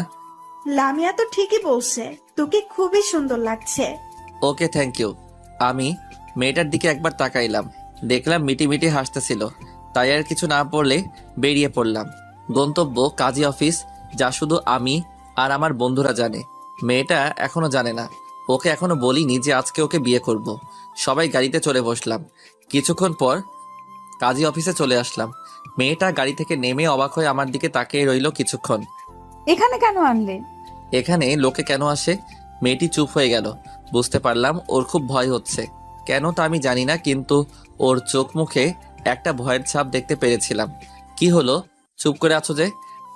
না মানে কি বলবো বুঝতে পারছি না। তুমি আমাকে আগে বলনি কেন? আগে বললে তুমি কোনোদিনও রাজি হতে না, আমি জানি। তাই বন্ধুদের বলে সব ব্যবস্থা করে রাখছি। মেয়েটি আর কোনো কথা বলল না। তারপর চলে গেলাম ভিতরে। সবাই ভিতরে গিয়ে দেখলাম বন্ধুরা সব হাজির। মাঝখান থেকে রাকিব বলে, দোস্ত, ভাবি দেখতে কিন্তু সেই। হারামি, নজর দিবি না, তোর ভাবি লাগে। হুম। তারপর সবাইকে সাক্ষী রেখে কাজী সাহেব আমাদের বিয়ে করিয়ে দিলেন। সবাই অভিনন্দন জানিয়ে বিদায় নিল। পরে আমি আর মেয়েটা গাড়িতে গিয়ে বসলাম। পুচকুটা ওর আপুর কোলে বসে আছে। মেয়েটার মুখের দিকে তাকিয়ে বুঝতে পারলাম ওর মধ্যে এখনো ভয় কাজ করছে। তাই আমি ওর হাতটি ধরে বললাম, ভয় পেও না, আমি আছি তো তোমার পাশে। সব সময়, সব পরিস্থিতিতে তোমার পাশে থাকবো, কথা দিলাম। মেয়েটা আমার কথা শুনে কিছুটা স্বস্তির নিঃশ্বাস ফেলে। তারপর আপন মনে গাড়ি চালাতে লাগলাম। গন্তব্য বাড়িতে যাওয়া, কিন্তু কে জানতো বাড়িতে আমার জন্য আরেকটা সারপ্রাইজ অপেক্ষা করছে। চলুন জানা যাক কি সেটা। আপন মনে গাড়ি চালাচ্ছি, দুজনেই চুপচাপ। আমি এই ভেবে খুশি যে মেয়েটাকে সারা জীবনের জন্য আপন করে পেলাম, কিন্তু মেয়েটাকে তেমন একটা খুশি দেখছি না, কারণ ও এইভাবে আমাকে বিয়ে করতে চায়নি। ও চেয়েছিল আমার আব্বুর অনুমতিতে আমাদের বিয়েটা হোক, কিন্তু মেয়েটা তো জানে না আব্বু এই বিয়েটা মেনে নেবে না, তাই তাড়াহুড়া করে বিয়েটা করতে হলো। মেয়েটার এভাবে চুপচাপ থাকা আমার একটু ভালো লাগছে না। সব সময় দুষ্টমি ও হাসি ঠাট্টা করা মেয়েরা যদি মুখ গোমড়া করে বসে থাকে তাহলে কেমন লাগে আপনারাই বলুন। যাক, সেসব কথা বাদ দেন। আপন মনে গাড়ি চালাতে চালাতে বাড়ির সামনে চলে এসেছি। আরে এ কি, এটা তো আব্বুর গাড়ি। কিন্তু আব্বুর গাড়ি এখানে কেন? আব্বুর তো এখন বিদেশে থাকার কথা, তাহলে গাড়িটা এখানে কি করে এলো? তার মানে কি আব্বু? না, আর কিছুই ভাবতে পারছি না। সব কেমন গুলিয়ে যাচ্ছে। এখন আমারও ভয় হচ্ছে। গেটের সামনে গাড়ি থামালাম। গাড়ির হর্ন শুনে দারোয়ান কাকা গেট খুলে দিল। ভেতরে গাড়ি দাঁড় করিয়ে গাড়ি থেকে নেমে দারোয়ান কাকাকে জিজ্ঞেস করলাম, কাকা, কে এসেছে বাড়িতে? বড় সাহেব এসেছেন। আচ্ছা ঠিক আছে। দারোয়ান কাকা আবার গেটের সামনে চলে গেলেন। আব্বুর কথা শুনে আমার মাথায় আকাশ ভেঙে পড়ল। পায়ের তলা থেকে মাটি সরে গেল মনে হয়। মনের মধ্যে ভয়টা আরো দ্বিগুণ বেড়ে গেল। এখন কি করব, কিভাবে আব্বুকে রাজি করাবো, এসব ভাবতে ভাবতে মেয়েটাকে নিয়ে ভেতরে যাওয়ার জন্য পা বাড়ালাম। প্রতিটা পদক্ষেপে একটা অজানা ভয় কাজ করছে। না জানি কি করেন উনি। মেয়েটার দিকে একবার তাকালাম। আব্বুর কথা শুনে মেয়েটির মুখে কোনো ভয়ের ছাপ দেখতে পেলাম না। এই বিষয়টা আমাকে ভাবাচ্ছে। আর তনয় তখনও ওর আপুর কোলে। তনয়ও আজকে কোনো কথা বলছে না। পুচকুটা আজকে চুপচাপ হয়েছিল। অবশেষে দরজার সামনে এসে দাঁড়ালাম। কলিং বেলটা আর চাপতে হলো না, দরজা আগে থেকেই খোলা ছিল। ভয়ের মাত্রা আরো দ্বিগুণ বেড়ে গেল। আমি আর মেয়েটা ভেতরে গেলাম। গিয়ে দেখে আব্বু সোফায় বসে আছেন। ওনাকে দেখে আমার গলা শুকিয়ে কাঠ হয়ে গেছে। বারবার ঢোক গিলছিলাম। হঠাৎ তনয় ওর আপুর কোলে থেকে নেমে আঙ্কেল আঙ্কেল বলে দৌড়ে গিয়ে আব্বুর কোলে উঠে পড়ল। আব্বু তনয়কে হাসি মুখে কোলে তুলে নিল। কি হলো কিছুই বুঝতে পারলাম না। আমি মেয়েটির দিকে তাকিয়ে দেখে মুচকি মুচকি হাসি দিচ্ছে, কিন্তু পুচকুটা আমার আব্বুকে কিভাবে চিনে? আর মেয়েটাই বা হাসছে কেন? কিছু তো একটা রহস্য আছে, কিন্তু কি সেটা জানতে হবে। ভাবনায় পড়ে গেলাম। তনয়ের গলার আওয়াজ শুনে ভাবনার জগৎ থেকে ফিরে এলাম। আঙ্কেল আঙ্কেল, আপনি এতদিন কোথায় ছিলেন? তোমার জন্য চকলেট আনতে গিয়েছিলাম, এই নাও তোমার চকলেট। আব্বু পুচকুটার হাতে চকলেট ধরিয়ে দিল। আর পুচকুটা তো মহা আনন্দে চকলেট খেতে শুরু করলো। আব্বু তাকে সোফায় বসিয়ে দিল। তারপর আব্বু আমার সামনে আসলেন। রাগী লুক নিয়ে তাকিয়ে আছেন আমার দিকে। আমি ভয়ে মাথা নিচু করে ফেললাম, কিন্তু আব্বু তনয়কে কিভাবে চিনে তা এখনো আমার অজানা রয়ে গেল। কিরে হতচ্ছাড়া, ভয় পাইছিস? না মানে আব্বু সরি, আমাকে মাফ করে দাও। আমি তোমার অনুমতি ছাড়া বিয়েটা করতে চাইনি, কিন্তু আমি এই মেয়েটাকে ভালোবাসি, তাই তোমার পছন্দ করা মেয়েকে মেনে নিতে পারিনি।